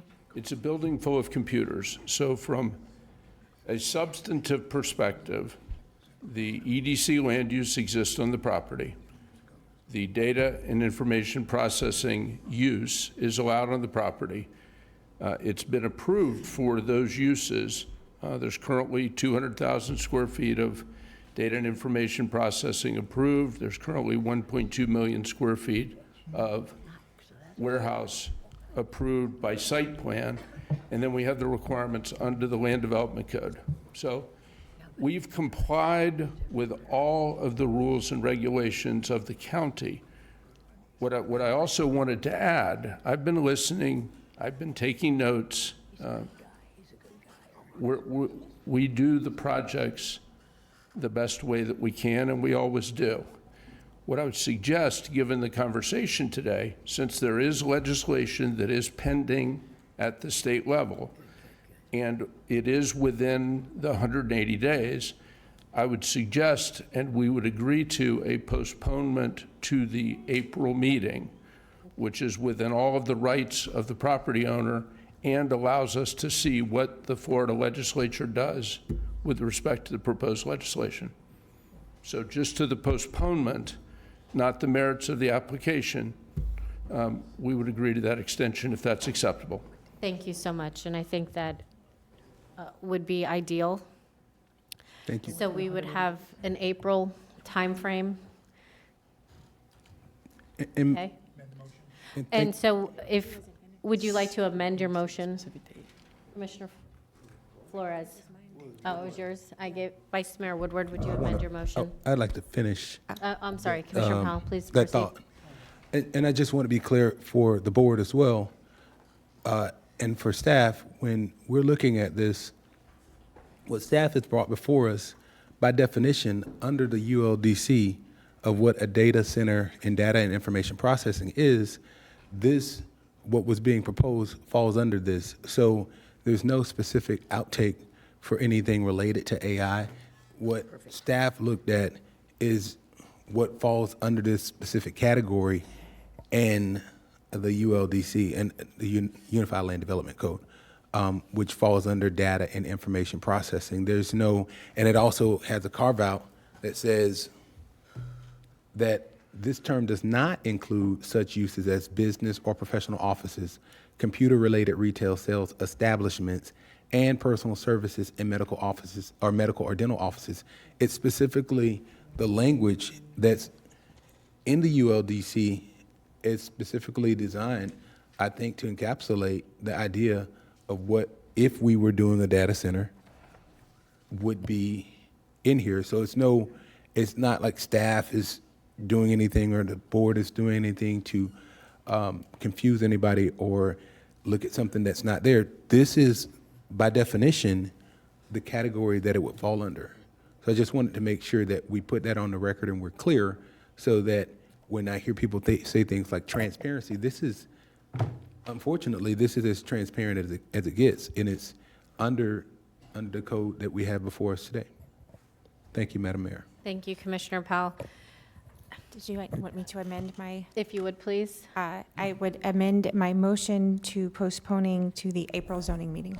April 23rd, April 23rd. 2026. Correct. April And 23rd, 2026. do you agree to second that still, Commissioner Flores?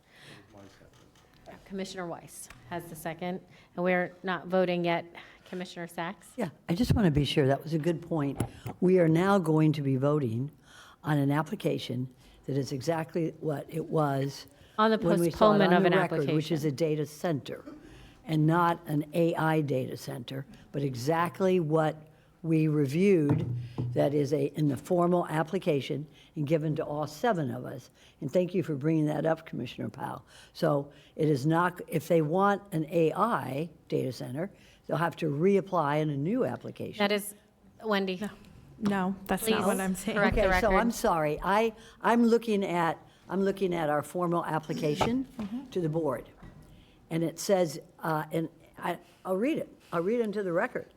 It says the proposed request include a development order amendment to modify and aimed at phasing of development and type 2 variants to reduce the number of parking spaces for the Data and Information Processing Center, parens, data center. Commissioner Sacks, Yeah. we're not voting on the application today. We're only voting on the postponement of this. Postponement of this application. Of this application. Perfect, that's all I wanted to know. Thank you for bringing that up. I appreciate it. Thank you. Thank you. I am going to wrap up with my comments.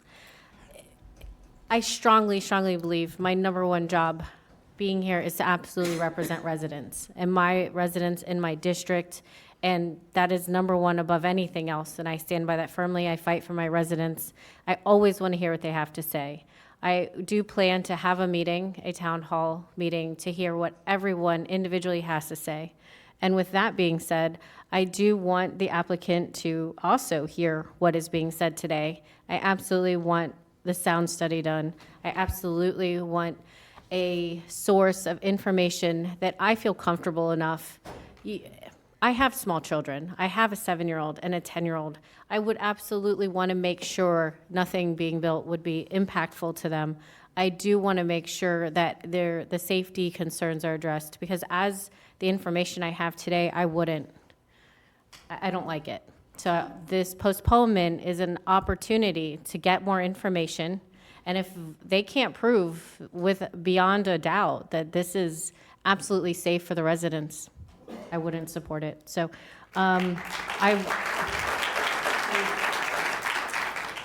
just so you know what I'm thinking, but I do hope to see everyone. I do want to get more information. I absolutely want you to be heard. We are always available.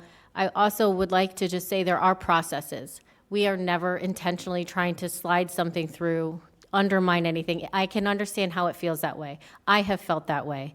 And I'm up here, where I'm like, how did this happen? Where did this come from? It is never that intention. There have been meetings, or there are certain things. I am happy you know about this now. I am very happy you came out. You want to be heard. And this is how a public process is supposed to work. So thank you. I apologize that you may need to come back at a future date. And I know I don't take it lightly that you had to take time off of work to be here and time out of your busy lives. So I greatly appreciate that, everyone. And with that being said, all in favor of the postponement until April 23rd, 26, say aye. Any opposed? Please see that that motion carries 7-0. And Mayor? Commissioner Marino. For disclosure purposes, I also met with Doug Murray, Joe Verdone, Hillary Machette, and filed a ton of emails. Thank you. Thank you. Moving on to regular agenda. We're going to take a 5-minute recess. Everyone.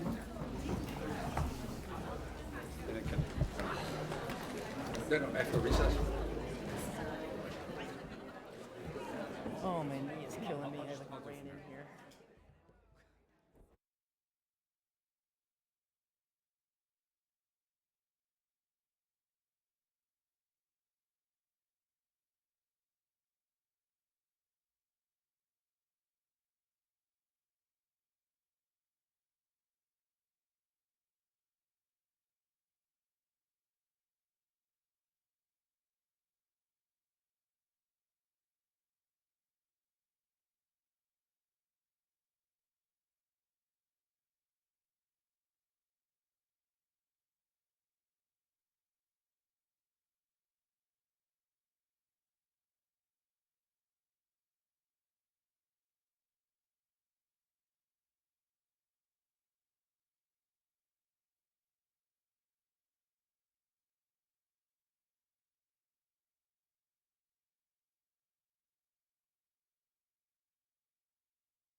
Hello.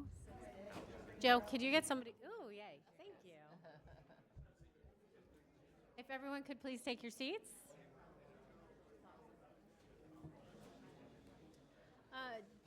Dave, Zeta, yeah. Hi. Sasha, would you coordinate, please?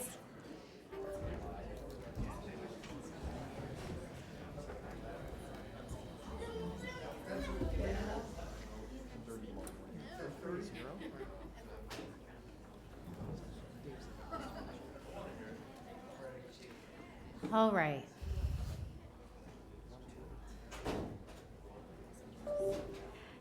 Good morning again. We are going to get started. Is Mr. Rudder still here? He was leaving through the restroom line when I saw him. Okay. Well, he will have to catch up. Please proceed. We are, and forgive me, it's been a morning, on item number 7. Please proceed, Administrator Abruzzo. Thank you, Madam Mayor. I appreciate the courtesy to finish administrator comments from the board meeting yesterday due to our time running out. First and foremost to the board, as you heard from administration, we have... Hold your mic closer. As you have always heard from administration, we stand willing, ready, and able to work with our state partners. We welcome Doge with open arms on my first day here. We've been working in a collaborative manner, sharing information back and forth, been in direct contact with the director of Doge multiple times. I believe that they are very pleased with the way that we've been working. Doge, when they come in and do an audit, I believe whenever they furnish that report, will have specific items. I asked to address you this morning due to the fact that as we heard the CFO's comments last week and the $344 million figure that was thrown out, Sherry and I got together. We worked very hard looking at our budget, looking at those numbers. I personally believe that they're fictitious in many respects, but it got us concerned about if the state does impose that on us, plus what is pending in Tallahassee and our liquidity, and able to run county departments, pay county bills, continue the process. From my experience as clerk and comptroller for nearly 5 years, I have a good sense of the flow of our cash flow for the county, and it begged to differ, as you have made us proudly the world investor in Israel bonds, #1 in the world. Unfortunately, that investment is locked up for 2-year durations, and they're non-redeemable. So you all just raised the cap, where we would potentially have over $1 billion locked up, not able to recall that in a doomsday scenario if 201 passes or if the CFO's wishes are demanded on us from Tallahassee. With that, I asked Sherry late last week to communicate with the clerk's office, which we are in contact. We're going to be sitting down with them and working through it, but we need to have a certain level of liquidity. Now, I will tell you, of course, we could go into short-term durations, 6 months, year. Also, there's long-term products, our money market accounts, our CDs. Even though we could get great interest rates on them, we get a small penalty the juice is worth the squeeze in that because the interest rates are in good shape. But that's not for us to say. That's the clerk's responsibility. But we did have to inform them that we need liquidity. So what I'm conveying to you is that with the CFO's comments and other things pending, our standing as the #1 investor in the world in Israel bonds is at risk. Thank you, Madam Mayor, and I'm here for any questions. I have a question. Yes. So should it proceed forward and should something of a larger magnitude go forward, you're saying it would impact our ability to invest in Israeli bonds? What I'm saying, Madam Mayor, is that, for instance, if House Bill 201 passed and 90% of the board's budget was eliminated, and that is not being disputed by the chair of the committee who addressed us, we would need liquidity. We would have to figure out in a short term how we're going to fund operations of our government. And we may have to dip into our reserves, which is a another issue because that also puts our AAA bond rating at risk. I do not see who was up first, so I'm going to go with Vice Mayor Woodward, Commissioner Weiss, and then Commissioner Sachs. Thank you, Madam Mayor. A couple of questions. I know that these bonds that we hold bonds right now. When are they maturing, and what is the cycle for when we would be, before last week's press conference, when would we be making the next purchase? Excellent question, Commissioner. We actually have a $135 million purchase that is coming up. I believe it's within a month. But between now and February, the majority of the Israel bonds will be maturing. So It's February in 3 months, or 2 months? Yes. Okay. When I was clerk, I purchased the bonds between October 8th, the day after the horrific attack, all the way through February. So we did buy some 3 years, but they're mainly majority in 2 years. So we're going to see maturity phase out starting now. Okay. And you said it was $1 billion. How much of that would actually be liquid for our purposes? So I believe we're currently at $745 million. We raised the cap, the board, you all raised the cap for a temporary raise, which goes through February, which with the threshold, the board, the clerk would be able to invest $1 billion into Israel bonds. And we're just saying, wait a minute, we may need liquidity. We have to see what occurs in Tallahassee, and we have to see what occurs from the CFO's comments. Okay. Well, thank you for bringing this to our attention. I mean, February is, we're right in the thick of all of this, and I think it is quite concerning for us to, because it's a minimum of 2 years? Yes. To do those purchases? It is.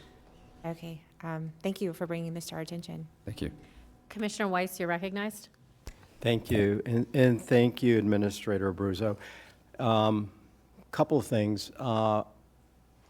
You did mention this, that having to lower our reserves, of course, would impact the cost of borrowing money. But if something like that were to happen, that would not go into, if it was on the ballot in '26, it would then become law, I would assume, in '27, and would impact, so potentially impact budget of '27 or '28, correct? Correct. So, and we collect in arrears. So I mean, I understand the concern, but I think we have the room within that period of time, because again, these bonds are only a portion of our portfolio, about 15%. The rest of our portfolio is in other instruments that are more liquid. So, I think the clerk needs to be aware of this, but I think he can safely invest with us and continue to provide the liquidity that we need for that period of time, because, the other concern would be, are you going to continue to fund operations at the same level, knowing the revenues are not going to be there? And I mean, obviously, cuts are going to have to be made, and at this point, they're not talking about any replacement revenue, other than, I guess the board could raise taxes on commercial properties or non-homesteaded properties. We don't know what they're going to allow as it relates to sales tax. So maybe you can address those. Yep. Madam Mayor. Please address it, but also what would it be putting them at risk regardless? Answer that as well. Even if we proceed forward, I'm concerned, but please answer. I apologize, Mayor. Putting who at risk? Our ability to invest. So, thank you, Madam Mayor. The majority are 2-year durations, Commissioner, but there's hundreds of millions in 3-year durations, which is an issue. Just to let you know, the board portion that is in reserve is $420 million. $420 million. When I look at what's occurring, and as you heard from Chief Deputy Von Laren and the 90% threshold that appears to be moving forward, I personally, as your administrator, wouldn't feel comfortable unless we had liquidity of a high level if we are decimated to that level. I'm not fully advocating. We're going to be crunching numbers with our clerk. I did have a conversation with him. He's aware of our stance, but this is a serious issue, and to lock up money for 2 to 3 years, $1 billion would draw a red flag for myself at least. Well, I mean, we're looking at, I mean, in the meeting with the Investment Policy Committee, I mean, the plan moving forward, and correct me if I'm wrong, Sherry, was to make the bulk of repurchasing these bonds in January and have it concluded by the end of February. Correct. That was our thought. So we need to get this resolved relatively quickly if we want to make that window. And although that, you know, anything that the state passes with property taxes will impact our fiscal year 28 budget, we're going to know ahead of time what's going on the ballot, and I really think it impacts our 27 budget, because I think we really have to start preparing for those impacts in 28, you know, assuming that we won't know what the election results are, but I think we should have some thoughts on how we would want to, you know, assuming it would pass. Madam Mayor? And that's the ballot language, but I take what the CFO is saying seriously. $344 million, it's the reason I put in the public record request. You all control $720 million for all the other departments if you exclude the sheriff and the non-ad valorem. He's asking you all to cut basically half the budget of operations, which in our strong opinion, we would drop the minimal threshold for service to the community. Again, I like to stay, since we're looking at this rhetoric and at this proposed legislation, available, that I do not have to come to you and say, I don't know how we're going to fund certain things in our government. It's very dangerous. Thank you, Madam Mayor. Commissioner Marino, you're recognized. Thank you. So I guess my question would be, and I think, Joe, you might have answered it, but the general fund is about $720 million. Is that correct? That's your BCC departments and capital that you have the most flexibility over. And of the $1 billion, or soon to be $1 billion, the $745 million that we have right now, how much of that is applicable to our general fund? Because I know we have reserves for other cost centers throughout the county. So of these dollars, how much would be applicable to that? So, you know, we operate under a pooled cash, so it's all one cash account, so the investment covers all the funds. So I'd have to get back to you and let you just know what percentage of the general fund reserves out of all of it. It's probably 20%. So the follow-up to that would be, what funds do we have that aren't tied up for 2 years or 3 years? Liquid, because this is all about liquidity. Thank you, Madam Mayor. We will have that number, but I will tell you, even the longer-term durations that are in money markets and CDs, as I mentioned, they can redeem those early at a small penalty. And the interest, I want to be clear, wouldn't be, it is better often to go into those long-term investments and take the penalty for withdrawing than the interest rate you would get from a 6-month or a 1 year. And do we have an estimate of, if we pull this out, what are we losing in interest? Because a lot of this, you know, we talk about the gains that we've had in interest over the last several years, and that has helped our budget. Thank you, Madam Mayor. Madam Commissioner, sorry, old habits, Madam Mayor. We are going to be engaging with the clerk's office quite a bit over this and crunching the numbers, our side and their side. That's important that we're working in a collaborative way, but there are communications going back and forth via email and such, and I wanted to address the board because this is a big issue as we get down to the numbers and what I foresee as my past role. And we basically have probably about a month to figure this out. That's right, Matt. Okay. That's right. Thank you very much. Vice Mayor Woodward. Thank you, Madam Mayor. And just to clarify, because what we're talking about with budget constraints, there's two parts to it. One is being whatever's going to come onto the ballot, but the other is Doge and FAFO, and this is a separate conversation because they're related, but they're not. And as I understand it, the number that was given to us is 344 million, was not part of the Doge audit. That is still coming. Madam Mayor? Thank you. Madam Vice Mayor, that is correct. The fallacy or what some reports weren't accurate. Doge is the executive office of the governor, completely separate than FAFO and what it appears the CFO is doing. We expect an actual Doge audit, a report that likely will go line item and say, the board may not agree with their findings, but we anticipate findings to come back based on departments, based on revenue, a very detailed report.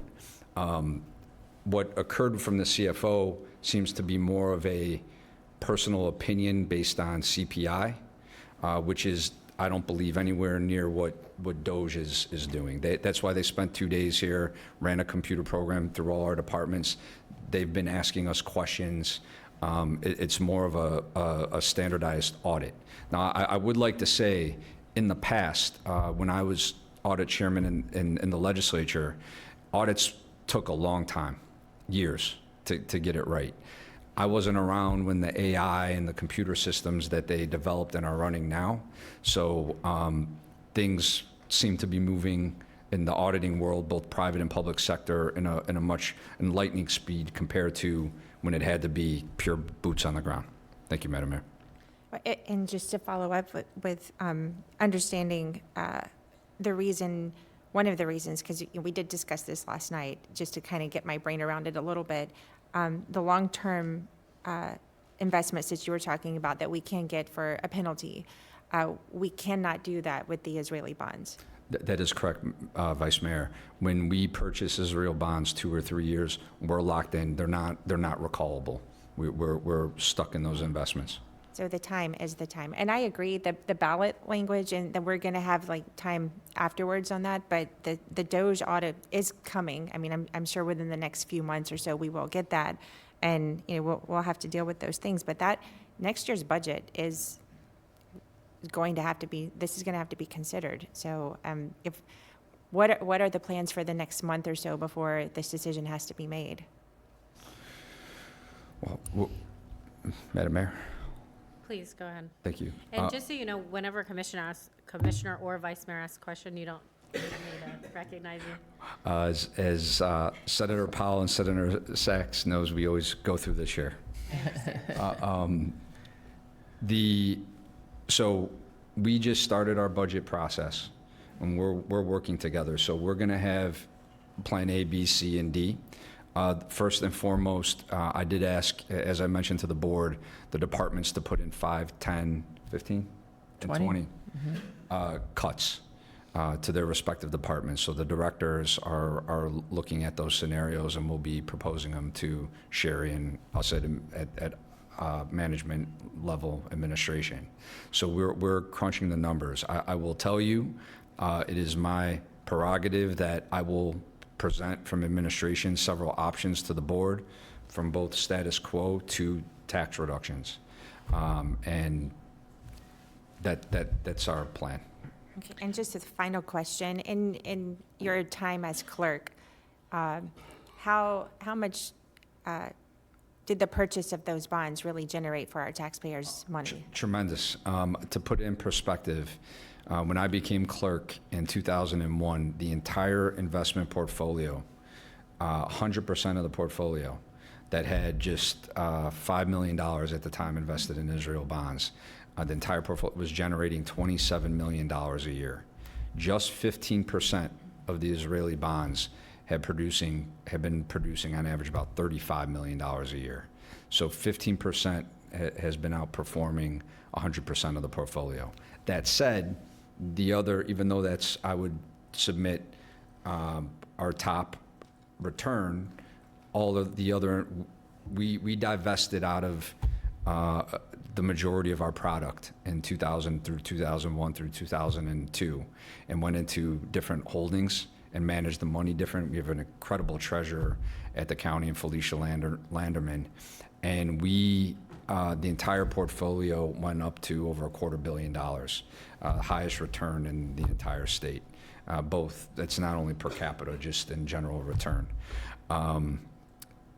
Sat down with the county administrator of Broward. She wanted to know how the heck we did it. So we are going to return a sound investment, in my strong opinion, if Felicia and Clerk Caruso and the team keeps everything moving forward in our non-Israeli bond portfolio as well. We should still hit, likely hundreds of millions of dollars in investment returns. So that is the good news in this. But again, Israel bonds is generally our top performer. Madam Mayor? Yes. Sorry. Vice Mayor, when you lock into non-recallables, they always pay a premium because you're held in that position. Thank you. Commissioner Flores, you're recognized.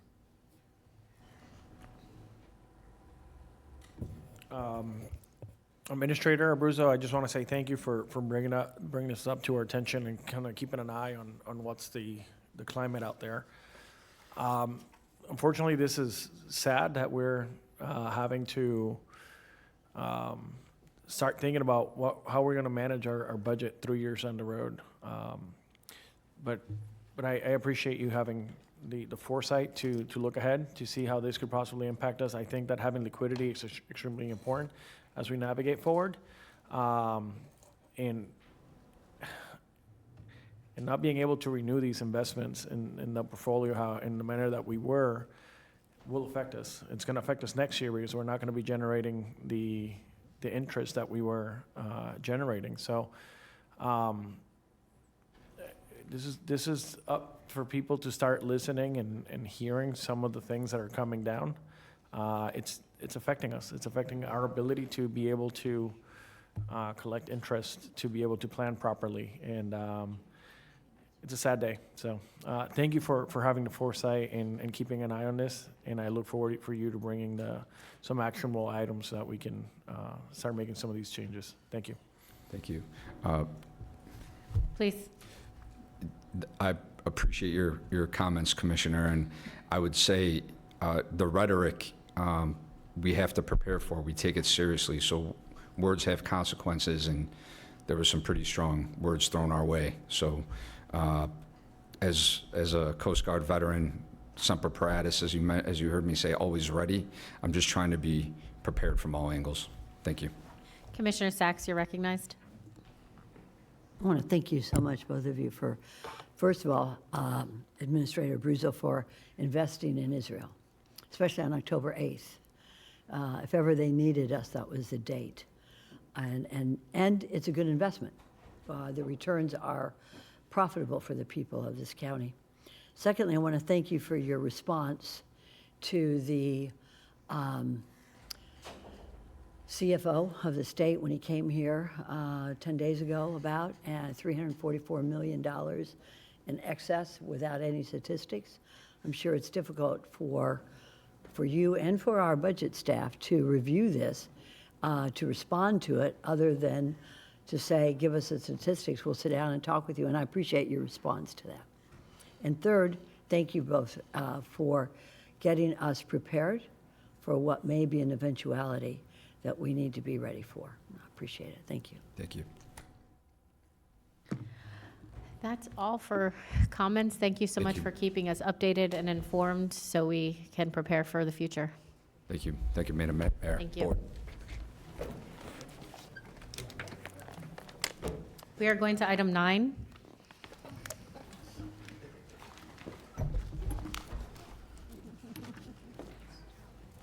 American Heritage School.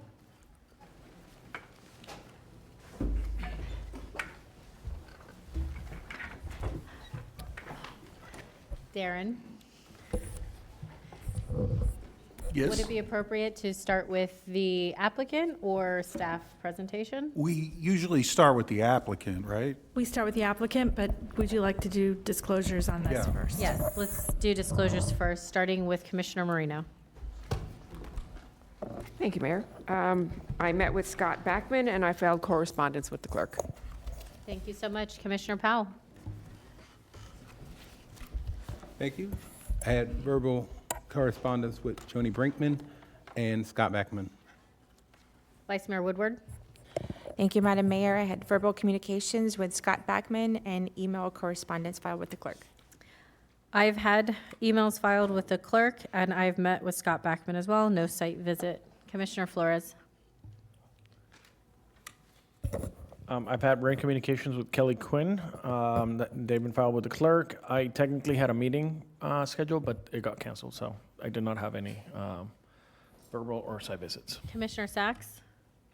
Thank you. At this time, I would like to state that I need to recuse myself because of the representation of Kings Point, which is one of the residents located close to the school. Thank you. Thank you. Commissioner Weiss, your disclosures for number 9, American Heritage School. Thank you, Mayor. I had verbal communication with Scott Backman, Joni Brinkman, and received email correspondence been filed with the clerk. Thank you so much. With that being said, if the applicant would please proceed. Thank you. Can you hear me? Yes. Okay. Joni Brinkman for the record with Urban Forgive Designs. me. Nope, can't hear you. Could You you pull can't? it? Can- Yep. okay. There we go. Perfect. For the record, Joni Brinkman with Urban Design Studio on behalf of the applicant, American Heritage School. I do have a formal presentation, but if it's your pleasure, I can show it, or I can just do a brief narrative. The brief narrative is okay. always appreciated. Okay. Thank you. No problem. Just very briefly, what we're requesting is an increase to our student count from 1639 to 2,500. There has been, there's one new building we're proposing on the campus. The rest of the site plan remains virtually unchanged with the exception of adding some parking in the demo of one building. And we've had a lot of outreach with the neighbors in the area. And to cut the story short, we're in agreement with all the conditions, but there was a lot of discussion, and Kings Point legal counsel is here. I do expect him to come up to speak. There were some conditions of approval that we were in agreement with, but from what I understand, there is a revised condition that probably needs to be read in the record because I did not see it on the add delete. And basically, Kings Point was asking for a signal, a school signal at their entrance on Flanders to Linton Boulevard. We're in agreement with that. We're fine. So I don't know if staff wants to just go into a little Is bit. that in the conditions of approval, staff? If they're agreeing to it? Engineering will be reading it into the record because it came after my add delete went out. Thank you so much. So really, unless someone else has any questions, we probably could have been on consent, but Thank you. I will. Staff, if you would read it into the record. Sure, I will. The property owner shall fund the cost of signal installation, if warranted, as determined by the county engineer on Linton Boulevard at Flanders Way. Signalization shall be a mast arm structure installation or as approved by the county engineer. The cost of the signalization shall also include all design costs and required utility relocation and right-of-way or easement acquisition. No building permits, then the rest of the language is very standard for all the signal conditions. You want me to read that? It's Not unless it's legally required. A and B doesn't change. It's just the beginning that he read into the record. Thank you so much. Do we have any comment cards on this item? Commissioner Flores? We have Gregory McAllen. If we could give him 3 minutes, please, Commissioner, or Vice Mayor. Gregory McAloon with Sachs and Kaplan, 6111 Broken Sound Parkway, Northwest, Suite 200, Boca Raton. Our only position as of this time and the only item to remain outstanding is the signalization at the intersection of Flanders Way and Linton Boulevard.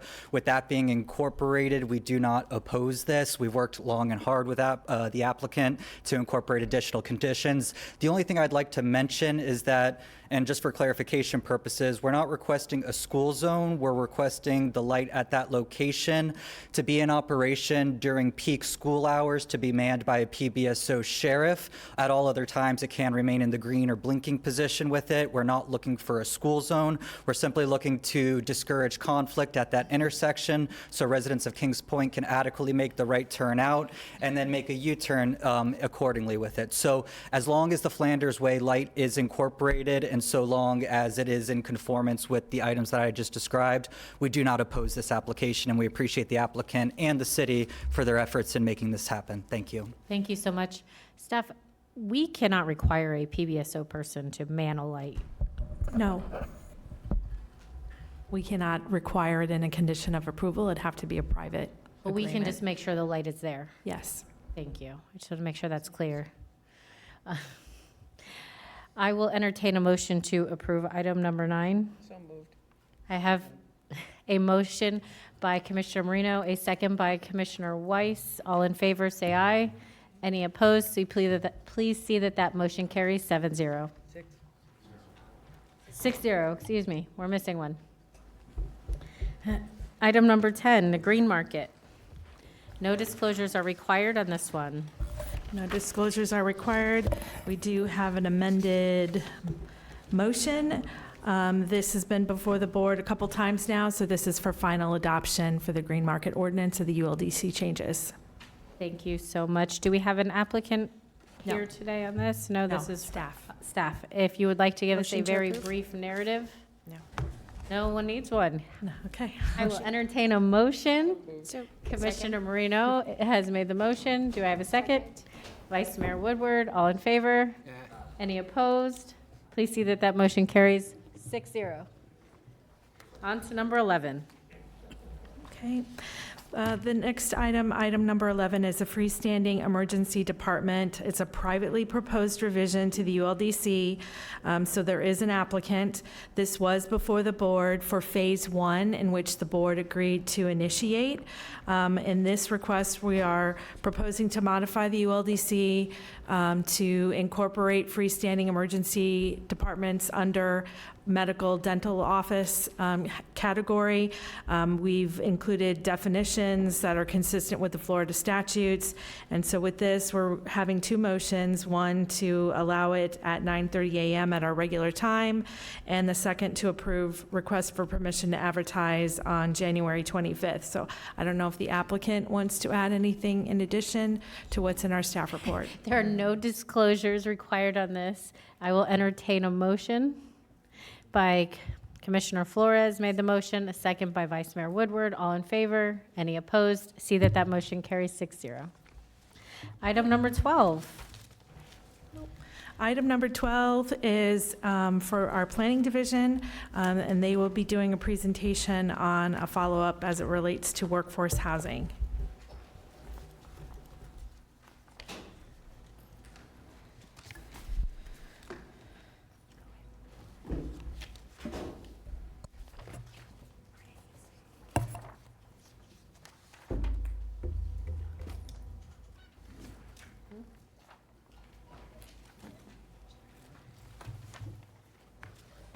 Were we provided the presentation? Oh, yes, we were.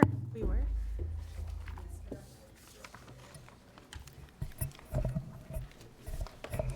Thank you. Under.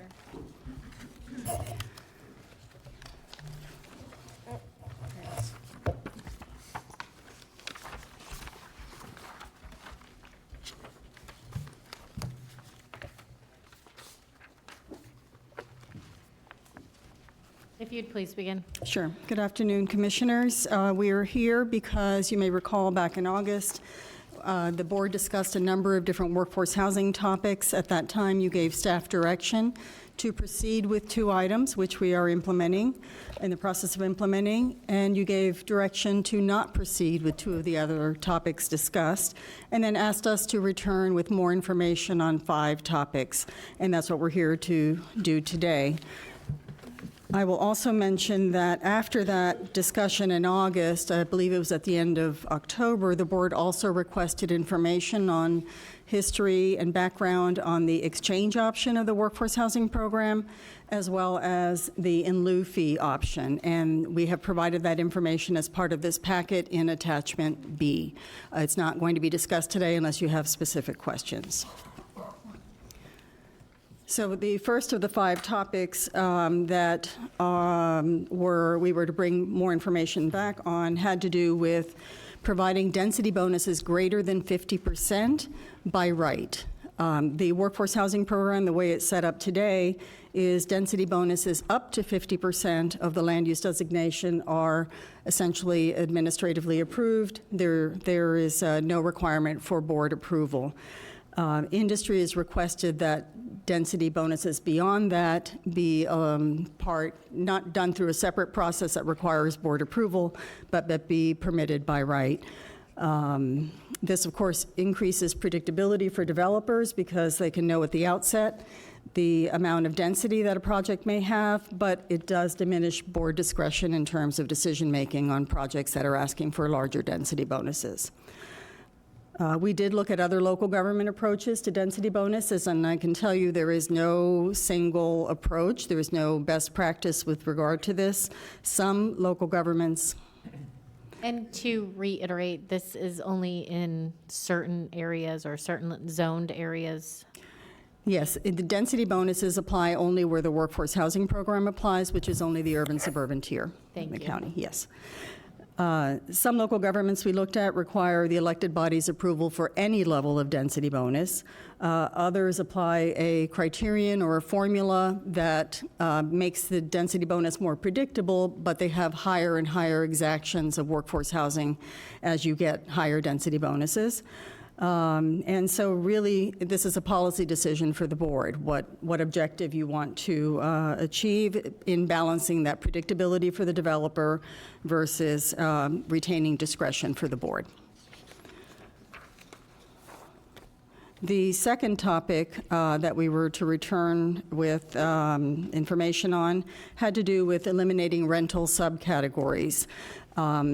You'll recall some of the history. Prior to 2019, the county used brackets that were 20 percentage points. So, for example, the low category goes from 60 to 80% of area median income. The moderate one goes from 80 to 100, and so on. But in 2019, when other changes were being made to the workforce housing program, we were also getting lots of complaints from tenants that were seeing their rents jump at renewal, still compliant, but jumping hundreds of dollars. And so the determination was made as part of those changes in 2019 to split that 20% bracket and have subcategories so that tenants in the lower part could have a rent that was better aligned with that, and in the higher part better aligned with that.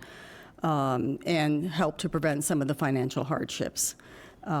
Industry's request is to return to that 20% bracket. You see the schedule there. And just to give you an example what this looks like, for a tenant in the low-income category that has an income just above the bottom of that, beginning of that category, let's say $67,100, with the category, with the subcategories that we have in place today, the rent increase that a tenant might experience would be a maximum of $219.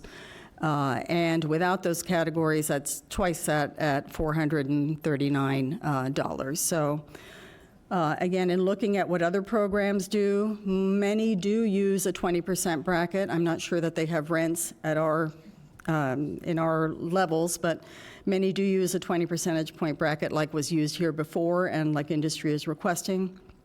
Other programs, though, just set a cap based on 30% of that income in that category, or the ones that are more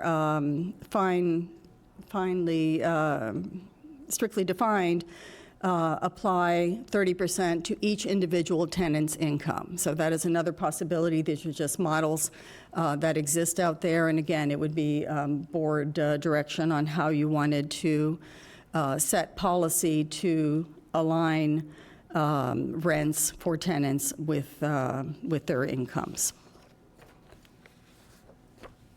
The third category or topic had to do with a requirement to purchase transfer development rights, or TDRs, along with comprehensive plan amendments.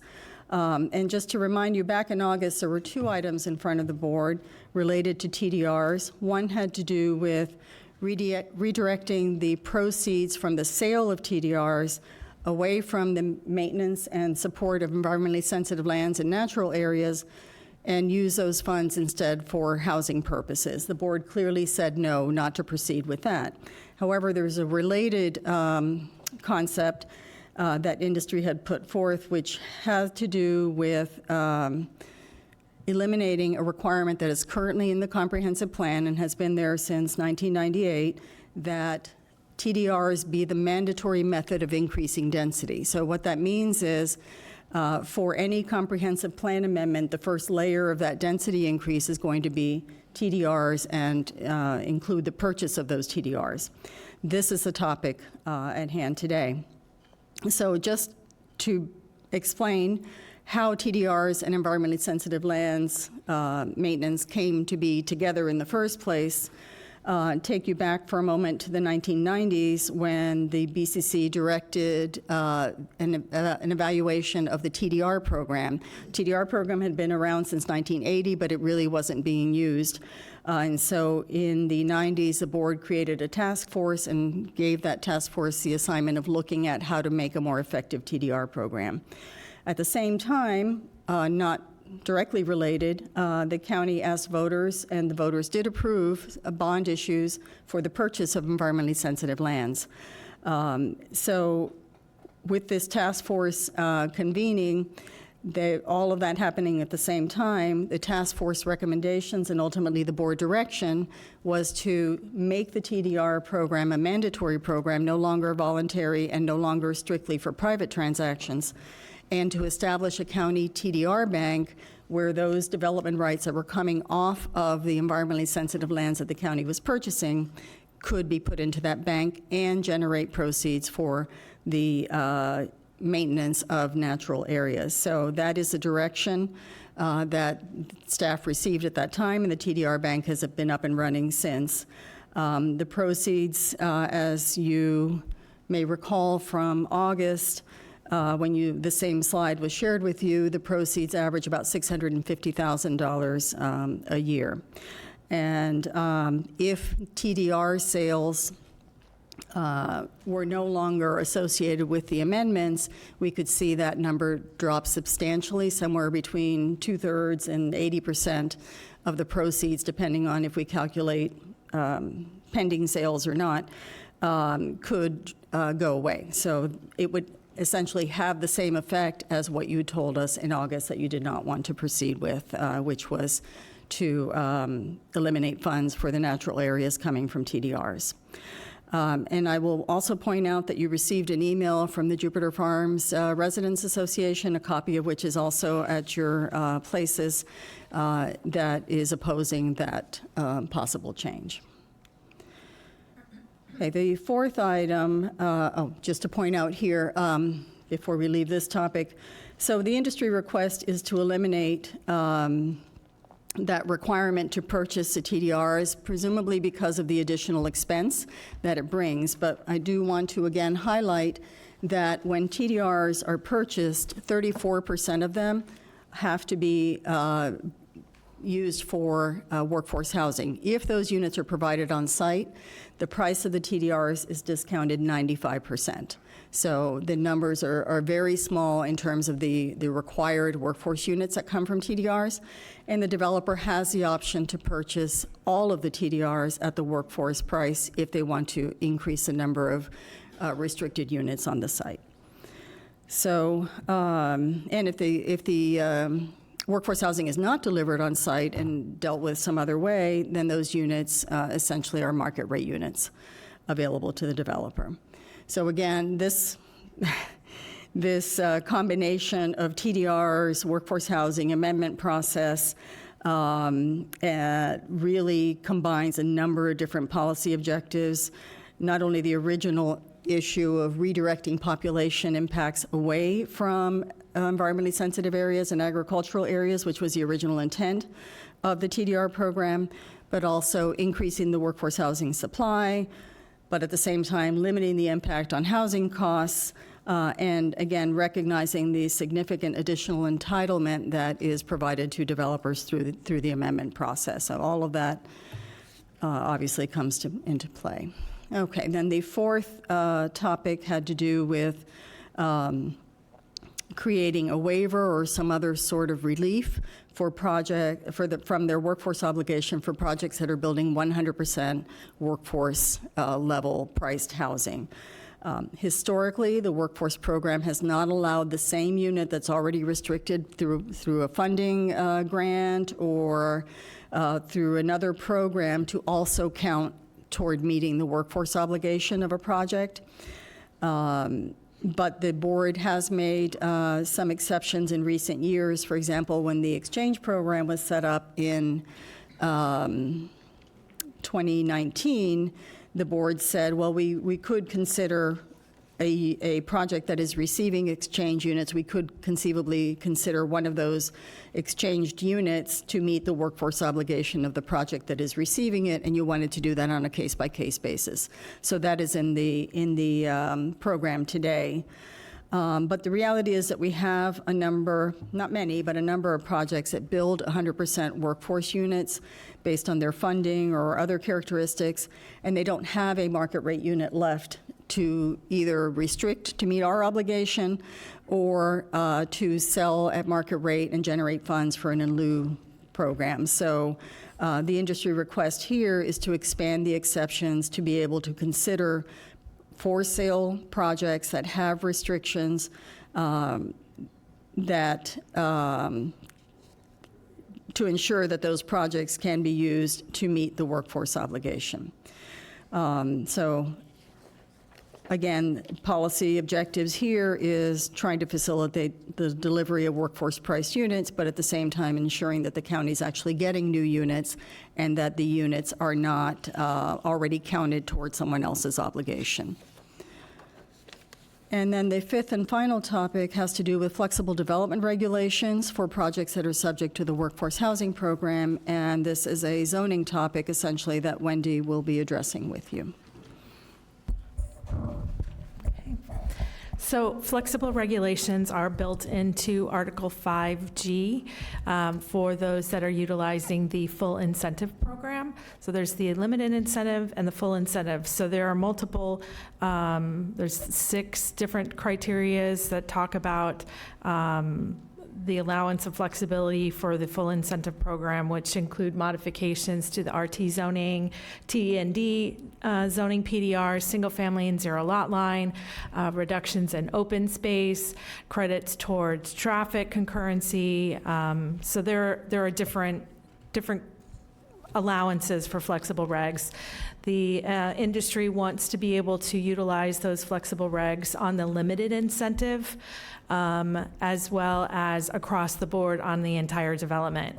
So the current regulations for flexible regs are when they have the workforce housing provided on site. So we might reduce the property development regs for setbacks or allowing for larger houses, for building more building coverage.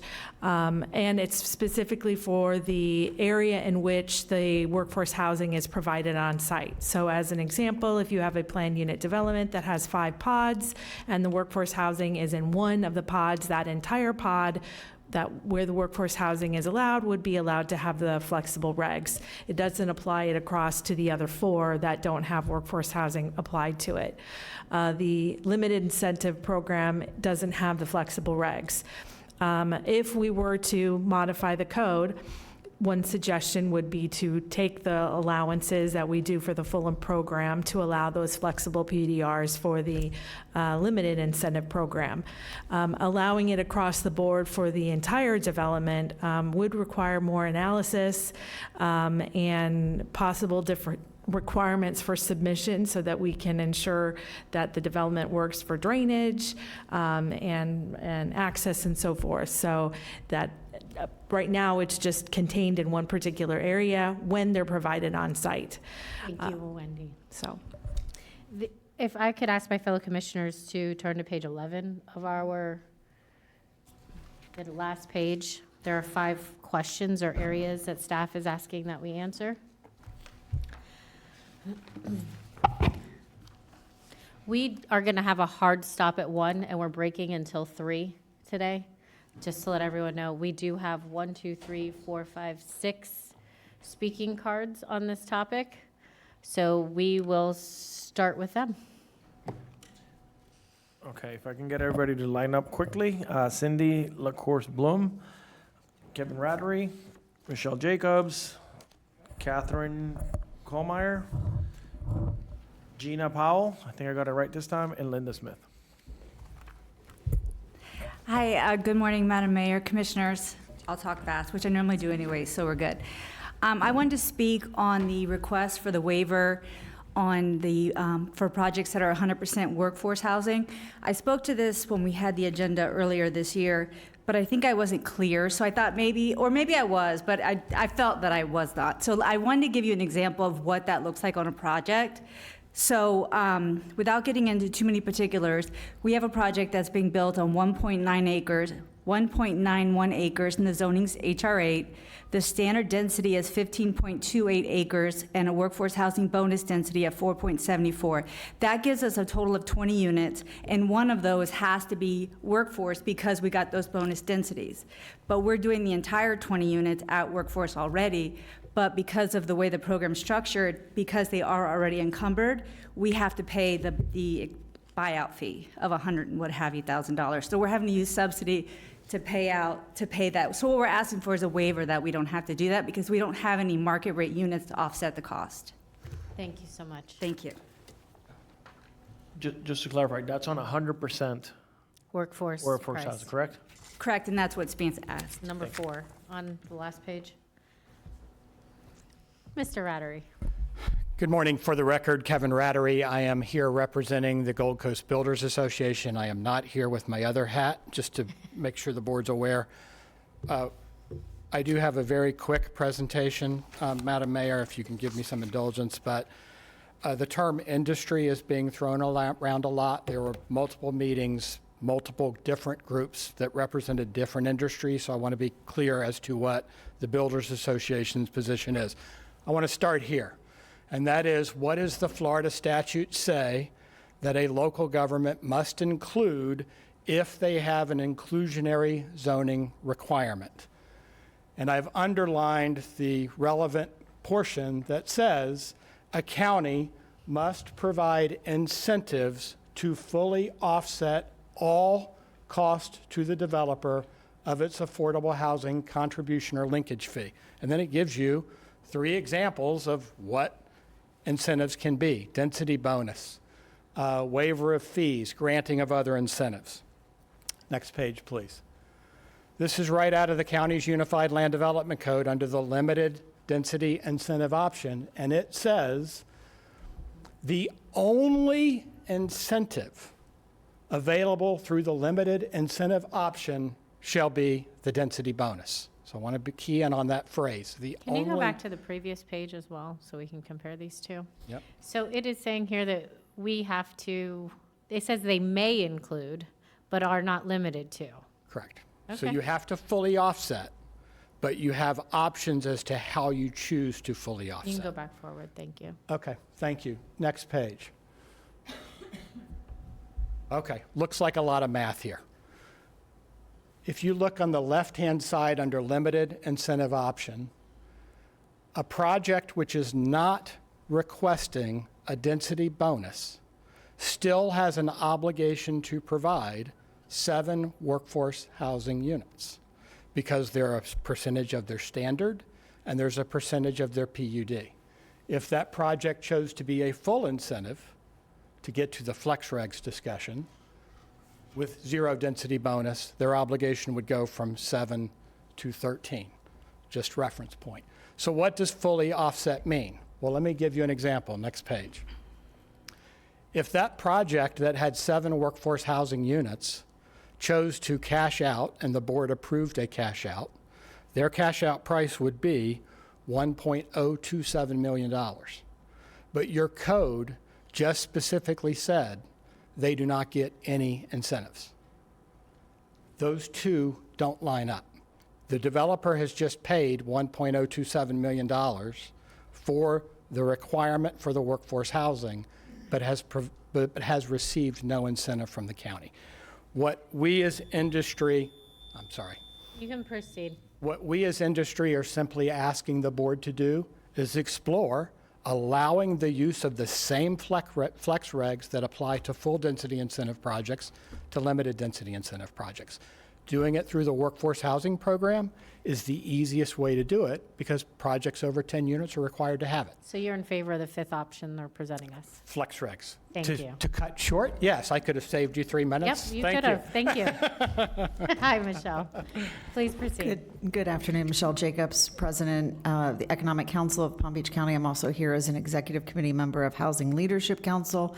We completely agree with the comments that were just made about the flexible regs, that the building industry's recommendation is to fully offset bringing the county's workforce house program into compliance with state law, as Kevin just stated.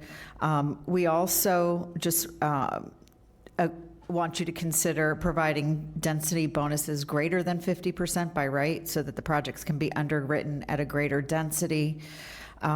We want to continue the exploration of the home buyer match program, which is not being talked about today, but it's part of the in lieu payments, so that's really important.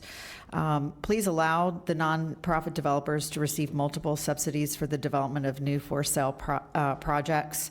And just wanted to comment on the TDRs, two things. The elimination requirement of TDRs, because that pricing can get very expensive for the market rate items, as well as, and I'm trying to speak really quickly, and lastly, the elimination of the subcategories. So going back to what other local governments do, where they use the same 20 percentage point brackets in the additional information and background that Maria had provided you. So thank you. And thank you for doing this before lunch. Thank you. Catherine Colmeyer, Lakeworth Beach.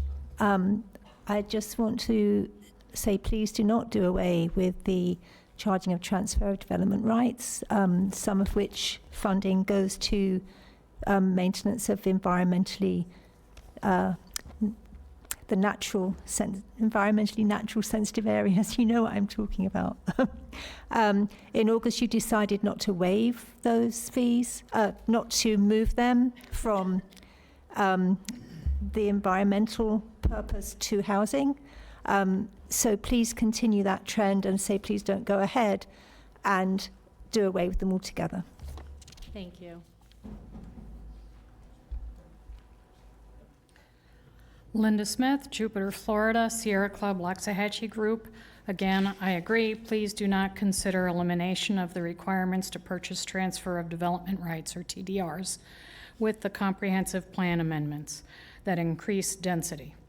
I spoke with you back in August on this, urging you not to go forward on this concept. At that time, there seemed to be quite a bit of consensus to remove this option from consideration.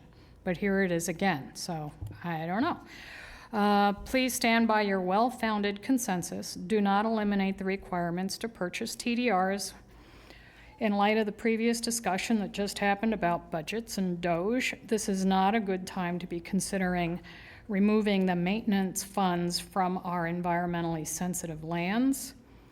This would benefit a few local industries, now I'm not sure which industries, but will impact all county residents by impacting the maintenance of our sensitive lands. Please do not amend our comprehensive plan this way. Don't do it for this applicant or any other applicants.